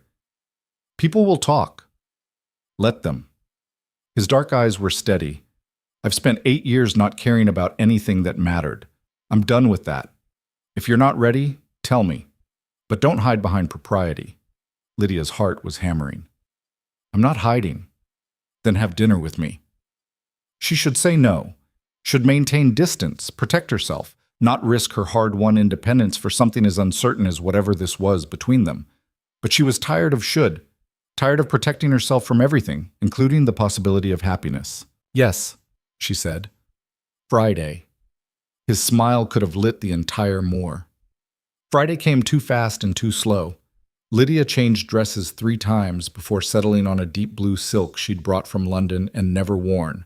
Too fine for Thornfield, too simple for London society, perfect for whatever this was. Mary did her hair properly for the first time in months, twisting it up and leaving a few curls loose. You look beautiful, miss, Mary said. I look terrified. That too. Rowan sent the carriage, which was probably wise since Lydia's hands were shaking too much to handle a horse. The ride to Blackmore Hall felt endless. When she arrived, Rowan was waiting at the door himself. No butler, no servants hovering. "You came," he said, and there was relief in his voice, like he genuinely worried she wouldn't. "I said I would." "I know, but I also know you're good at running when things get too real." That stung because it was true. "I'm trying not to do that anymore." "I know." He offered his arm. "Come in." Dinner was set in a small dining room Lydia hadn't seen before. Intimate, warm, with a fire burning and candles on the table. The food was excellent, but Lydia barely tasted it. She was too aware of Rowan across from her, the way he listened when she talked, the way his eyes never left her face. They talked about everything and nothing. He told her about inheriting the dukedom at 23, about the crushing weight of responsibility he'd never wanted. She told him about growing up as an only child in a family perpetually one step from financial ruin, about learning early that her value was in what she could provide, not who she was. "I was so angry at Haverford," she said, turning her wine glass in her hands, "for months. But now I think, if he'd gone through with it, I'd be married to a man I barely knew, living a life I didn't choose, still trying to be the perfect wife while dying inside." She looked up. "He did me a favor. He just did it in this cruelest possible way." "Do you forgive him?" "No, but I don't hate him anymore either. Mostly, I feel nothing. He's irrelevant." "And your parents?" That was harder. "I don't know. They're still my parents, but they were willing to destroy me to save themselves, and I don't know how to reconcile that." "You don't have to, not right now, not ever, if you don't want to." Rowan reached across the table, his hand covering hers. "You get to decide what relationships you keep and which ones you let go. No one else." His hand was warm, solid, real. "What about you?" Lydia asked. "What do you want from me?" "Everything," he said simply. "Your mornings, your arguments, your terrible cooking." "My cooking isn't terrible. It's not good either. Your stubborn insistence on doing things the hard way. Your laugh, your mind." He paused. "Your trust, if you can give it. Your heart, if you want to." "And if I can't? If I'm too broken?" "You're not broken.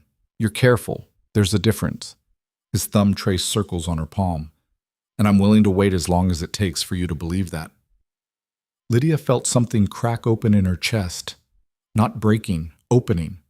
Letting in light and air and the terrifying possibility that maybe, just maybe, she could have this. "I'm scared," she whispered. "I know.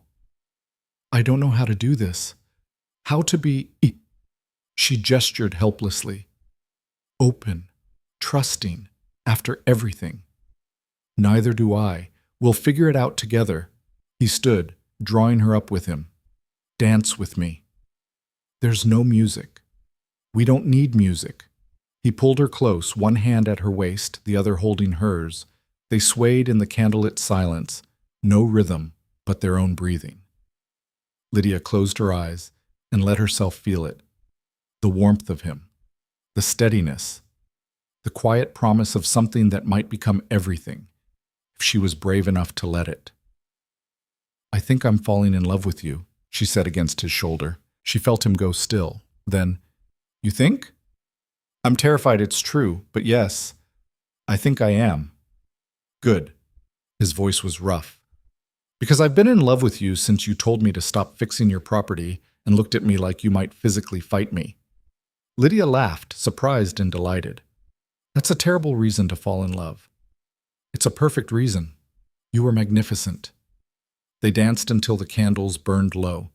When Rowan finally kissed her, gentle and careful and asking permission with every movement, Lydia kissed him back and felt the last of her defenses crumble. She was terrified. She was ready. The news that Lydia Ashbourne was being courted by the Duke of Ashford spread through Derbyshire like wildfire. Suddenly, the mad hermit of Thornfield became interesting in an entirely different way. Invitations started arriving. Tea with Lady Fairfax, dinners with the Hartleys, a musicale with the Prescotts. "They ignored you for months," Mary pointed out, watching Lydia sort through the pile of cream-colored cards. Now they're falling over themselves. Because I'm valuable now. Because Rowan values me, which means they have to. Lydia set the invitations aside. It's all calculation. Are you going to accept? Some of them. I need allies if I'm going to make Thornfield work long term. She paused. And if I'm going to go back to London eventually. Mary's eyebrows shot up. You're actually considering it. Lady Catherine's right. I can't hide forever, and I'm tired of being ashamed of what happened. Tired of giving other people that power over me. When? The season starts in 3 weeks. If I'm going to face them, it should be when everyone's watching. Lydia's smile was sharp. Might as well make it memorable. Over the next 2 weeks, Lydia threw herself into preparation, not just for London, though that loomed large, but for Thornfield's future. The mill was running now, processing grain for local farms at competitive rates. Lady Catherine's investment was already showing returns. More tenant farmers were inquiring about leases on the unused acreage. Thornfield was becoming profitable. More importantly, it was becoming hers in a way that went beyond legal ownership. Every decision, every risk, every success or failure, they were all hers to claim. Rowan watched it all with unconcealed pride. They spent evenings going over accounts together, arguing about investments, making plans that stretched months and years into a future Lydia was finally allowing herself to imagine. Come with me to London, he said one night over dinner at Thornfield. Mary had insisted on serving them properly, though Lydia suspected she just wanted to eavesdrop. I thought I was going anyway. Not as a guest, as my guest. Stay at Ashford House. Let me introduce you properly, not as the girl who got jilted, but as the woman you are now. People will assume, let them assume. We'll make our intentions clear when we're ready. Are you asking me to marry you? Not yet. His smile was soft. But I'm asking you to let me stand with you when you face them. You don't have to do it alone.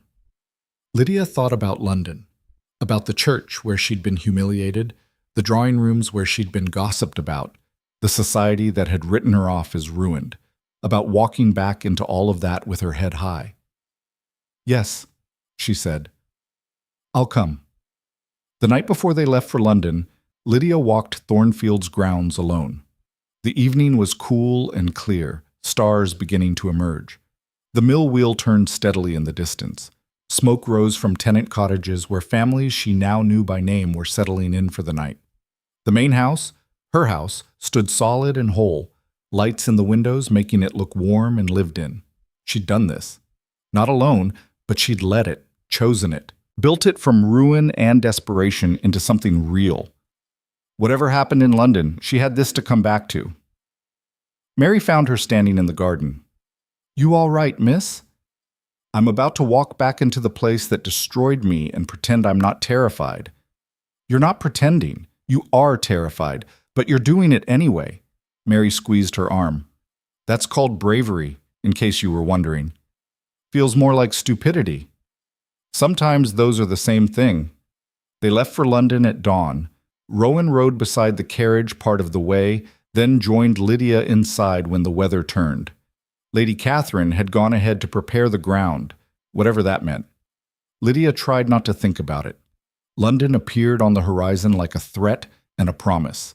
Gray sprawl replacing green countryside, noise replacing silence. The smell of coal smoke and horses and too many people in too small a space. Lydia's hands clenched in her lap. We can turn around, Rowan said quietly. Right now. If you're not ready. I'm not ready, but I'm doing it anyway.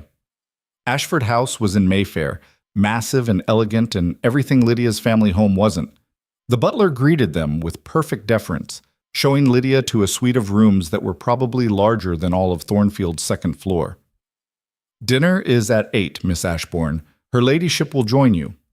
Lady Catherine arrived promptly at 8, sweeping into the drawing room with her usual energy. Good. You didn't bolt. I had even odds that you'd make it to London and immediately flee back north. I considered it. Honesty? Excellent. Now, listen carefully. Lady Catherine sat, arranging her skirts with precision. The season opened yesterday. Everyone who matters is in town. The gossip about you has already started. They know you're here, know you're staying with Rowan, know something's changed. The question is what story we tell. The truth? Which truth? The one where you were publicly humiliated and ran away?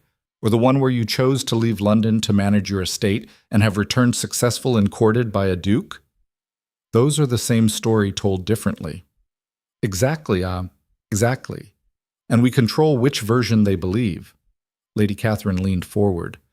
Tomorrow night, the Duchess of Marlborough is hosting the season's first major ball. Everyone will be there. We're going. You, me, Rowan, and you're going to walk in like you own the place. Lydia's throat went dry. I can't. You can. You will. Lady Catherine's voice was steel wrapped in silk. You've spent 7 months proving you're stronger than they thought. Tomorrow night, you show them. What if they laugh? Let them. You've survived worse than laughter. That night, Lydia barely slept. She kept seeing the church, the altar, the letter, the faces of everyone who'd watched her fall apart. Tomorrow, she'd face them all again. The difference was, this time she wasn't falling. The ball was at Marlborough House, and it was exactly as Lydia remembered. Ostentatious, overwhelming, packed with people who measured worth in titles and bloodlines and scandal. She arrived with Rowan and Lady Catherine, dressed in a gown Lady Catherine had insisted on, deep emerald silk that made her skin glow and her eyes look fierce. Remember, Lady Catherine murmured as they ascended the steps, you have nothing to prove to these people, but you're going to prove it anyway. The ballroom went quiet when they were announced. Not completely, the music kept playing, people kept dancing, but Lydia felt the shift, the attention swiveling toward her like a spotlight. Miss Lydia Ashbourne, the Duke of Ashford, and Lady Catherine Ashford. Lydia lifted her chin and walked in. The whispers started immediately. She caught fragments as they moved through the crowd, thought she'd never show her face. Looks different. With Ashford, can you believe? Heard she's been living in the country like a farmer. Lady Fairfax was there, surprisingly. She caught Lydia's eye and nodded approvingly. Small victory. Then Lydia saw her. Lady Pemberton, the woman who'd sent that poisonous condolence note. She was holding court near the punch bowl, surrounded by other society matrons, and when she saw Lydia, her face lit up with malicious glee. Miss Ashbourne, she said loudly, sweetly. What a surprise. I didn't think you'd dare show your face after. The group around her tittered. Lydia felt Rowan tense beside her, but she touched his arm lightly. This was hers to handle. Lady Pemberton, Lydia said pleasantly, how lovely to see you. I trust you've been well. Quite well, thank you, though I've been so curious, we all have been, about your absence, running off to the country so suddenly. Some said you'd had a nervous collapse. Did they? Lydia smiled. How dramatic. No, I simply decided to manage my estate. Thornfield's quite profitable now, actually. You should visit sometime, if you don't mind the mud. Lady Pemberton's smile faltered. How rustic. It is.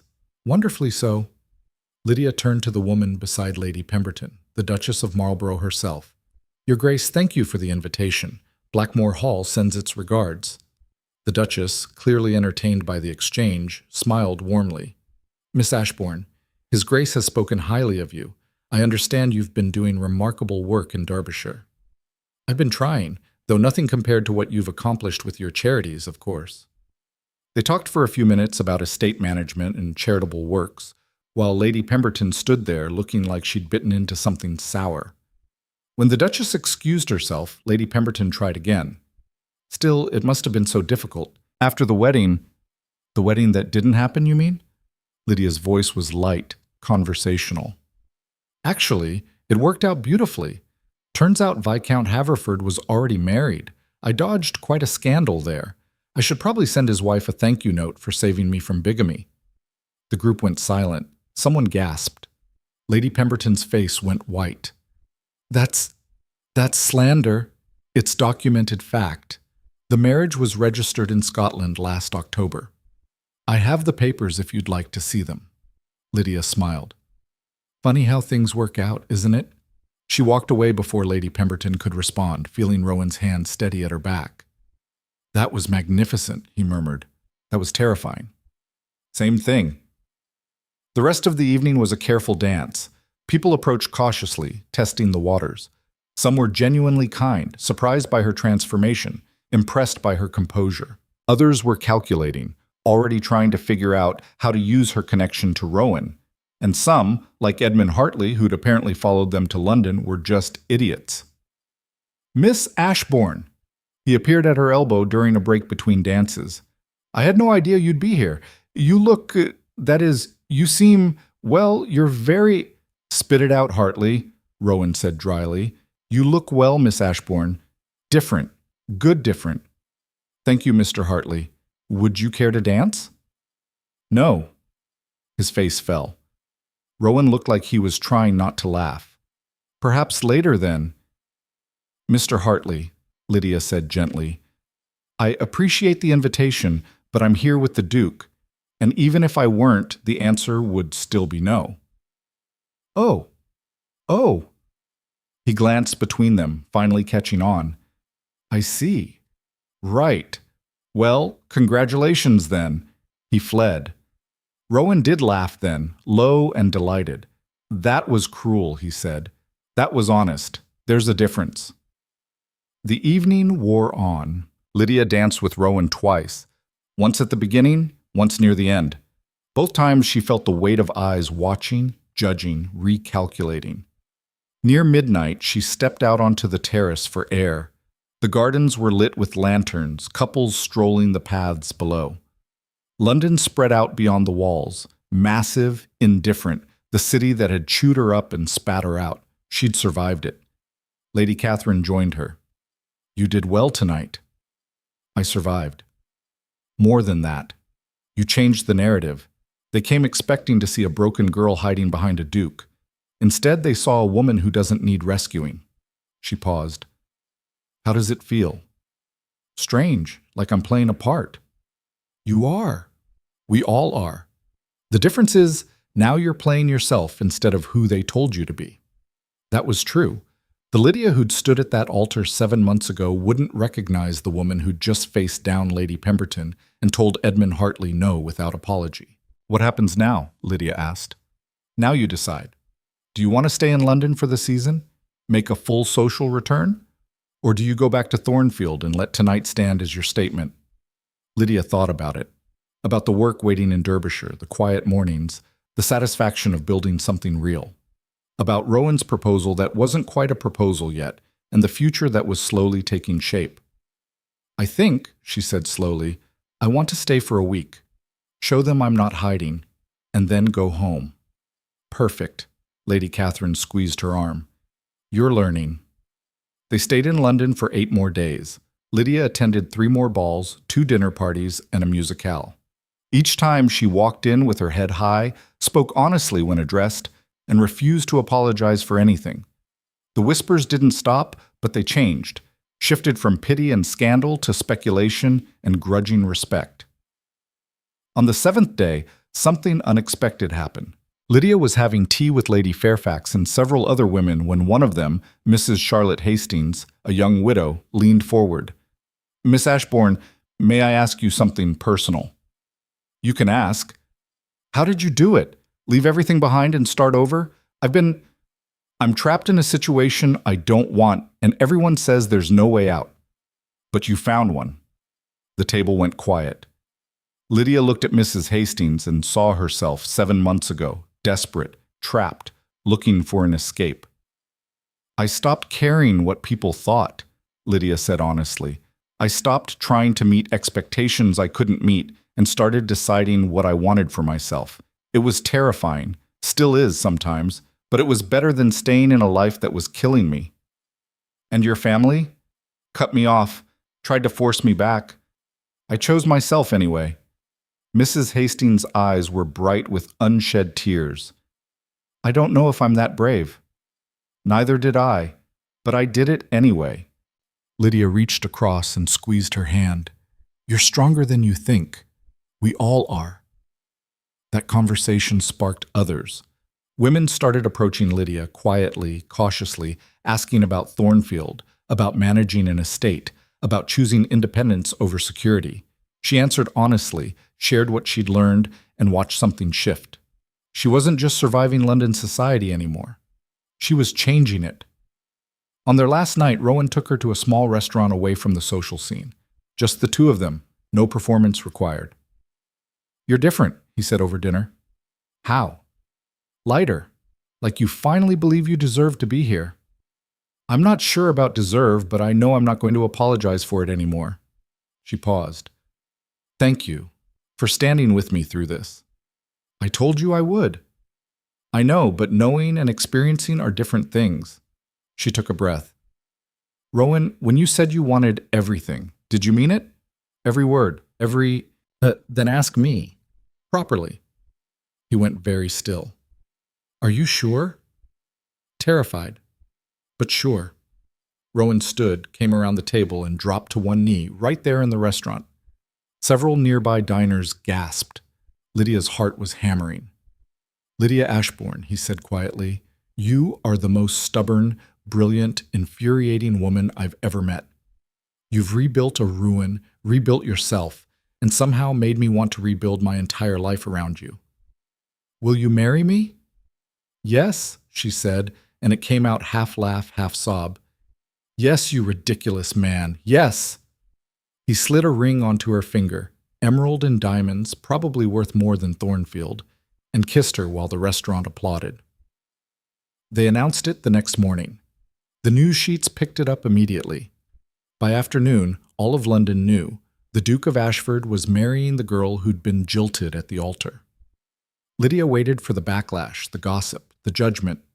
Instead, invitations poured in. Congratulations from people who'd ignored her for months, calling cards from women who'd cut her dead last season. "They're all hypocrites," she said to Lady Catherine. "Of course they are, but they're useful hypocrites. Take advantage while you can." Lydia and Rowan left London 3 days later, engaged and exhausted and ready to go home. As the carriage rolled north toward Derbyshire, Lydia watched the city disappear behind them and felt something settle in her chest. She'd faced them, survived them, won. And now she was choosing to leave on her own terms. "What are you thinking?" Rowan asked. "That 7 months ago I ran away from London because I had no other choice, and now I'm leaving because I want to." She leaned against his shoulder. "That feels like winning." "It is winning." Thornfield appeared on the horizon 3 days later, small and imperfect and home. Mary was waiting at the door, practically vibrating with excitement. "Miss, I heard, everyone's heard, the Duke—" "I know." Lydia held up her hand, showing the ring. "We're engaged." Mary shrieked and hugged her so hard they both nearly fell over. Greaves appeared from the barn, took one look at them, and nodded approvingly. "About time. His Grace has been useless at crop planning for months." "That's not true," Rowan protested. "It's completely true," Lydia and Greaves said in unison. That night, Lydia stood in her bedroom at Thornfield and looked at the ring on her finger. In a few months, she'd marry Rowan, become a duchess, split her time between here and London, between the life she'd built and the society she'd conquered. It should have terrified her.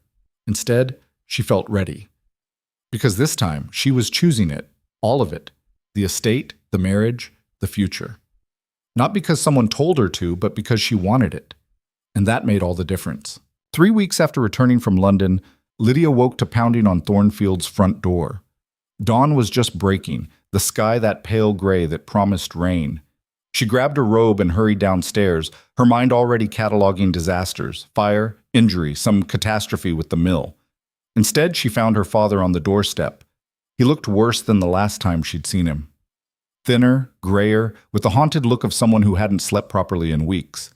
His clothes were rumpled, his boots muddy from the road. "Lydia," he said. Just her name, like a prayer or an apology. She should have slammed the door, should have called for Greaves to remove him. Instead, she stepped back and let him in. They sat in the kitchen. Lydia made tea because it gave her hands something to do. Her father sat at the scarred wooden table and stared at nothing.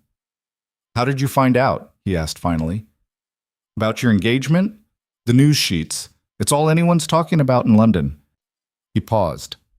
"I'm not here to object or interfere. I needed to see you." "Why?" "Because I owe you an apology. A real one." He wrapped his hands around the teacup like it was the only solid thing in the world. I failed you, Lydia, not just with Haverford, for years. Your mother and I, we treated you like a chess piece instead of a daughter, put our needs above yours, and when everything collapsed, we blamed you instead of ourselves. Lydia sat across from him and waited. She'd imagined this conversation 100 times, practiced her anger, her accusations, but now that it was happening, she just felt tired. The debts are gone, he said. We sold the Kent estate, the London house, everything. Moved to a cottage in Somerset. Your mother hates it, but we're surviving. He looked up. And we're not coming back. I'm not asking for money or forgiveness or a place at your wedding. I needed you to know that I'm sorry, that I see what I did, what we did. What do you want me to say? Nothing. I don't deserve anything from you. His voice cracked. But I needed to say it anyway. They sat in silence. The tea grew cold. Outside, rain started pattering against the windows. I don't forgive you, Lydia said finally. Not yet. Maybe not ever. What you did, trying to force me into that marriage, threatening to take Thornfield, I can't just forget that. I know. But I hope someday I can, because holding on to this anger, it's exhausting, and I'm tired of carrying it. She met his eyes. So I'm not forgiving you, but I'm releasing you. Does that make sense? More than I deserve. Probably. She stood. You should go. And please don't come back unless I invite you. I need space from all of this. He nodded and stood, looking around the kitchen one last time. You've done well here, better than I ever could have. I know. The bluntness made him flinch, but he didn't argue. He left the way he'd come, a smaller man than the one who'd arrived in that fancy carriage months ago to destroy her life. Lydia watched him disappear down the lane, then went to find Rowan. He was at Blackmore Hall reviewing estate accounts.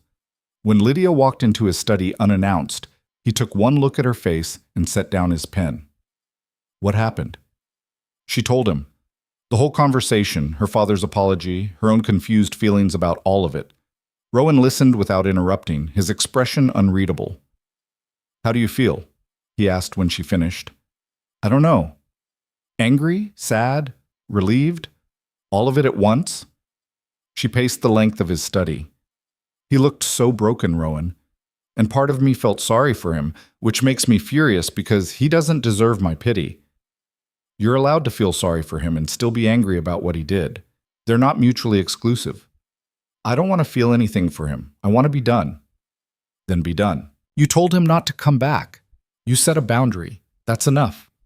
Rowan stood and crossed to her, taking her hands.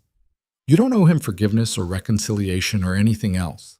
Whatever you feel or don't feel is valid. Lydia leaned into him, feeling the steady beat of his heart against her cheek. When did you become so wise? When I met a woman who rebuilt her entire life from nothing and taught me what actual strength looks like. They stood like that for a long moment. Then Lydia pulled back. I want to get married soon, she said abruptly. Not a big society wedding in London. Here, at Thornfield. Something small and real. How soon? A month, 6 weeks, before I lose my nerve or something else happens to complicate things. Rowan smiled. I'll send for the special license. They set the wedding for mid-June, when Thornfield's gardens would be in bloom and the weather most likely to cooperate. The guest list was deliberately small. Lady Catherine, Lady Fairfax, Greaves and Mary, a few local families who'd become friends. No one from London society except those who mattered. No one from Lydia's family. The preparations were chaotic. Mary threw herself into organizing with terrifying efficiency, recruiting half the village to help. The garden got weeded and planted. The house got scrubbed within an inch of its life.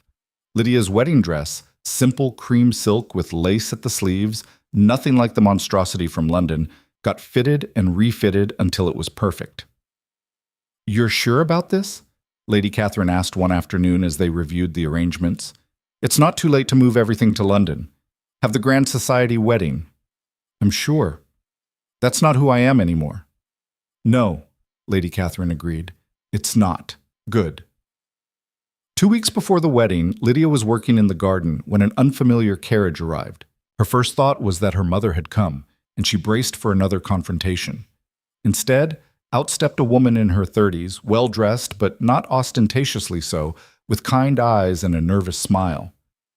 "Miss Ashbourne, I'm Eleanor Haverford. We met briefly."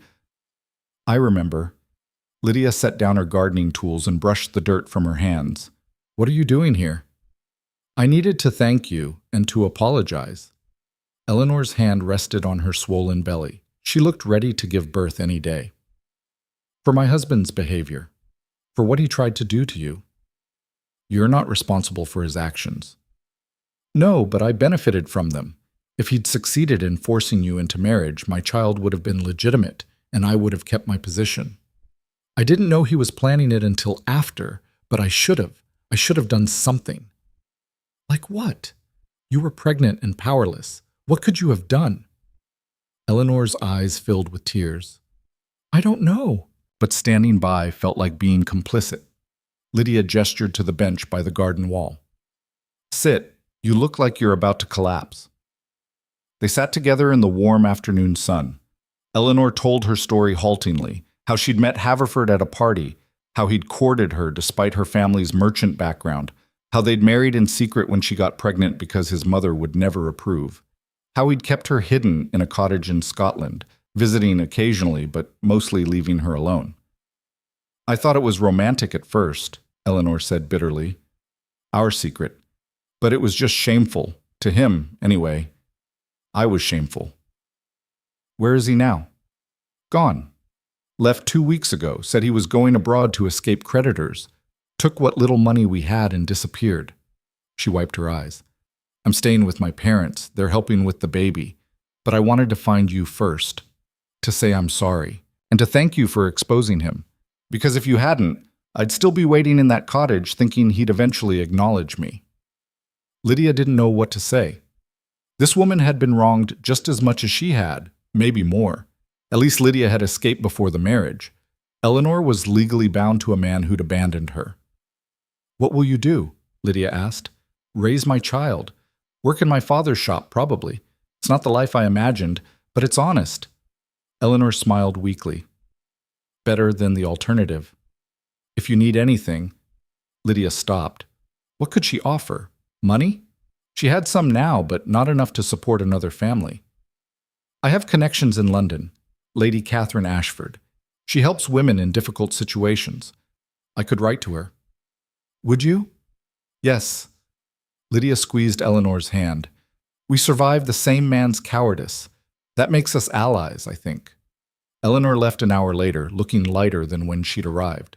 Lydia watched her carriage disappear and felt something settle. Haverford had tried to destroy both of them, but they'd survived. That felt like its own kind of victory. The week before the wedding, disaster struck. A late spring storm rolled in with brutal force, torrential rain, high winds that tore branches from trees and shingles from roofs. Lydia spent 2 days helping secure buildings and move livestock to shelter. The mill wheel held, thank goodness, but several tenant farms took damage. And on the third morning, Greaves found her in the barn looking grim. "South Fields flooded," he said. "Drainage system couldn't handle the volume. We're going to lose the wheat crop." Lydia's stomach sank. That wheat represented a significant portion of Thornfield's projected income for the year. Losing it meant tighter finances, harder choices, possibly having to delay other improvements. How bad? Bad enough. Maybe 30% of the field. Could be worse if this water doesn't recede. She spent the morning surveying the damage with Greaves and Rowan, who'd ridden over as soon as he heard. The water stood ankle-deep across a third of the south field, the young wheat plants already starting to rot. "We can try to drain it manually," Rowan said, studying the waterlogged ground. "Dig channels, redirect the flow." "That'll take days we don't have, and the ground's too saturated. More rain will just flood it again." "Then we write it off as a loss and focus on salvaging what we can." Lydia stared at the ruined field and felt the old despair creeping back. She'd worked so hard to make Thornfield profitable, to prove she could do this, and one storm had wiped out months of effort. "Hey!" Rowan's hand on her shoulder, warm and steady. "This doesn't undo everything you've built. It's a setback, not a failure." "Feels like failure." "I know. but you've survived worse. You'll survive this too." That afternoon, something unexpected happened. Tenant farmers from the undamaged fields appeared with shovels and tools ready to help dig drainage channels. Then neighboring farmers arrived, people Lydia barely knew, offering hands and equipment. Word had spread about the flooding, and the community was responding. "We take care of our own," one of them said simply.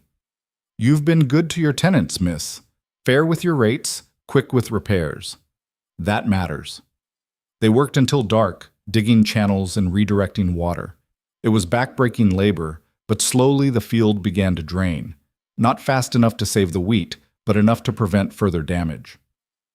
That night, muddy and exhausted, Lydia sat in her kitchen with Rowan, Mary, and Greaves, drinking whiskey and assessing the damage. "We'll take a loss this year," Greaves said bluntly. "But we'll survive it. The other fields are solid, the mill's profitable, and next year we'll know to reinforce that drainage." "Next year," Lydia repeated. The words felt like a promise. There would be a next year, and the year after that. Thornfield wasn't some fragile dream that would collapse at the first hardship. It was a real working estate with real problems and real solutions. "To surviving," she said, raising her glass. They all drank to that. The wedding day arrived with clear skies and warm sunshine, like the storm had never happened. Lydia woke early, feeling strangely calm. A year ago, she'd woken on her wedding day filled with dread and duty. Today, she felt ready. Mary helped her dress, fussing with the silk and lace until everything sat perfectly. "You look beautiful, miss." "I look happy," Lydia corrected. "There's a difference." The ceremony was in Thornfield's garden, under an arch Mary and Greaves had built from willow branches and late spring flowers.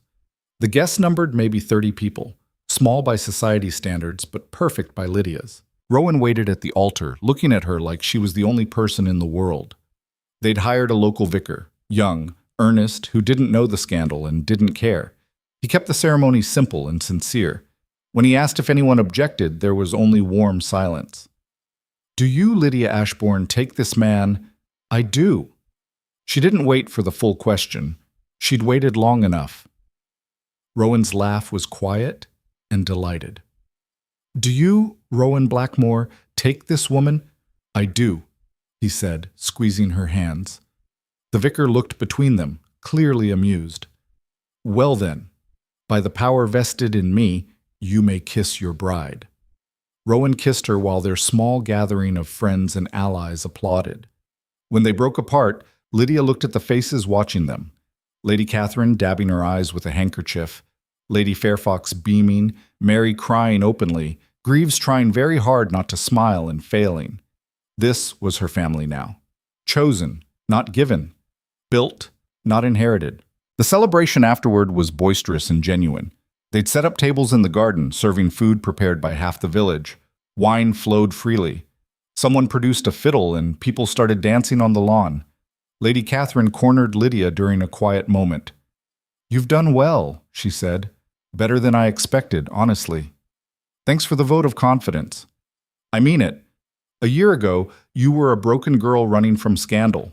Now you're a duchess with a profitable estate and a good man who adores you." She paused.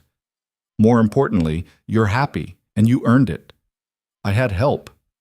We all need help. The trick is accepting it without losing yourself in the process." Lady Catherine raised her glass. "To new beginnings that don't erase the past but build something better from it." They drank to that. As the sun set, Lydia stood at the edge of the garden watching everyone celebrate. Rowan found her there, slipping his arm around her waist. "Happy?" he asked, deliriously. Also terrified. "Of what?" "That I'll wake up and this will all have been a dream. That I'm still standing in that church in London, reading that letter, about to watch my life collapse." "You're not. This is real." He turned her to face him. "And even if something goes wrong tomorrow or next week or next year, we'll handle it together. That's what this is. Partnership." "Partnership," he agreed. "Messy, complicated, real partnership." The party went late into the night. When people finally started leaving, they did so with hugs and well wishes and promises to visit. Lydia and Rowan stood at the door waving goodbye until the last carriage disappeared down the lane. Then they were alone. So, Rowan said, looking around Thornfield's entry hall, this is home now. Half the time. We'll split between here and Blackmore Hall. I was thinking, what if we made Thornfield primary, used Blackmore for formal occasions but lived here most of the year? Lydia stared at him.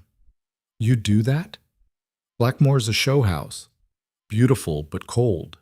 This place has life, character, you. He smiled. I'd rather wake up here and see you covered in garden dirt than wake up at Blackmore surrounded by perfect furniture and emptiness. I love you, she said, surprised by the fierceness of it. Stupidly, completely, forever. Good, because you're stuck with me now. They went upstairs together to Lydia's bedroom that was now their bedroom, and everything felt right in a way nothing ever had before. Summer passed into autumn. Thornfield's harvest came in better than expected despite the wheat loss. The mill continued thriving. Lydia threw herself into expansion plans with Lady Catherine's continued investment, adding another tenant farm and starting to diversify into livestock. Parliament reconvened in October, requiring Rowan's presence in London for several weeks. Lydia went with him, but on her own terms. They stayed at Ashford House, attended the necessary social functions, and Lydia discovered she could navigate London society now without feeling like she was drowning. The whispers hadn't stopped entirely. People still talked about the jilted bride who'd become a duchess, but now the story was admiration instead of pity. She'd taken the worst moment of her life and turned it into something powerful. At a ball in November, Lydia ran into someone she hadn't expected to see. Mrs. Charlotte Hastings, the young widow who'd asked her advice months ago, approached with a nervous smile. Your Grace, I wasn't sure if you'd remember me. Of course I remember. How are you? Charlotte's smile grew stronger. I left my late husband's family. They were controlling, cruel, actually. I took my widow's portion and bought a small house in Bath, started a business teaching music. It's not much, but it's mine. That's everything, Lydia said. Good for you. I wouldn't have done it without you. What you said about choosing yourself, it gave me permission to even consider it. Charlotte paused. Other women have been asking about you, about how you did it. I think you started something. Over the next months, Lydia found herself sought out by women in situations similar to what hers had been, trapped in expectations, struggling with limited options, looking for a way out. She couldn't help everyone, but she could offer advice, connections, sometimes small amounts of money to help someone start over. Lady Catherine watched it all with approval. You're building a network, she said. Keep doing it. These women will remember who helped them when no one else would. In February, a year almost to the day after Lydia had fled London, she received an unexpected letter. It was from her mother. Lydia almost threw it away unread, but curiosity won. Lydia, I won't pretend I understand the choices you've made or approve of how you've lived this past year. But I've watched from a distance, read about your success, heard about your marriage and your estate. Your father tells me you're happy. I don't know if I can give you what you need, what you deserved from the beginning. Love without conditions, support without strings. I don't know if I know how, but I wanted you to know that I see you, see what you've built. And I'm proud. Even if I don't understand it. If someday you can forgive us, I'd like to know my daughter again. But I understand if that day never comes. Mother Lydia read it 3 times. It wasn't a real apology. Her mother still couldn't quite admit fault or see her role in everything that had gone wrong. But it was something, an acknowledgement, a door left open. She showed it to Rowan. What are you going to do? He asked. I don't know. Part of me wants to write back, try to rebuild something. But part of me thinks it's too late, that too much damage was done. You don't have to decide now, or ever. He kissed her forehead. Whatever you choose, I'm with you. Lydia folded the letter and put it away. Maybe someday she'd respond. Maybe not. Either way, she could live with it. Spring came again. A year of seasons at Thornfield, each one teaching her something new. Rowan suggested they host a gathering, not a ball, something simpler. A garden party to celebrate Thornfield's transformation and thank everyone who'd helped. They held it in May, when the gardens were at their peak. Invitations went out to tenant farmers, neighboring gentry, local merchants. London society received a polite pass. This wasn't for them. The day was perfect. Sunny but not too hot, with a breeze that carried the scent of roses and new grass. Tables were set up across the lawn, food and drink flowing freely. Children ran between the adults, playing games. A local musician provided entertainment. Lydia moved through the crowd, talking to everyone. Greaves, now officially the head steward, looking proud of the estate he'd helped rebuild. Mary, wearing her finest dress, laughing with friends.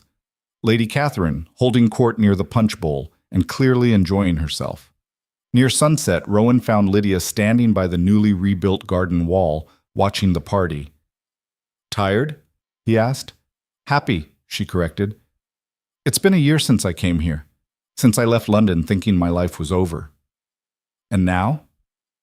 Now I can't imagine being anywhere else." She leaned against him. "Thank you for being patient with me, for not pushing. Thank you for letting me in eventually." He paused. "I have news. Good or bad? Depends on your perspective. I've been offered a position, advisor to the Prime Minister on agricultural policy. It would mean more time in London, more political involvement." Lydia's stomach tightened. "Do you want it?"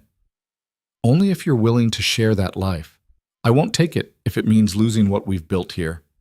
She thought about London, about the society that had destroyed her and the city where she'd ultimately triumphed, about splitting their time between Thornfield's quiet growth and London's loud politics. "Take it," she said. "We'll make it work. We've handled worse."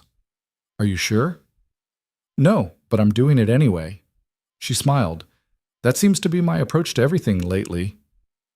As night fell, lanterns were lit across the garden. The party continued, quieter now, with people gathered in small groups talking and laughing.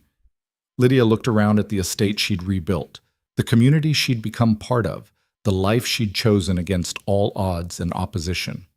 A year ago, she'd stood in a church and watched her future collapse.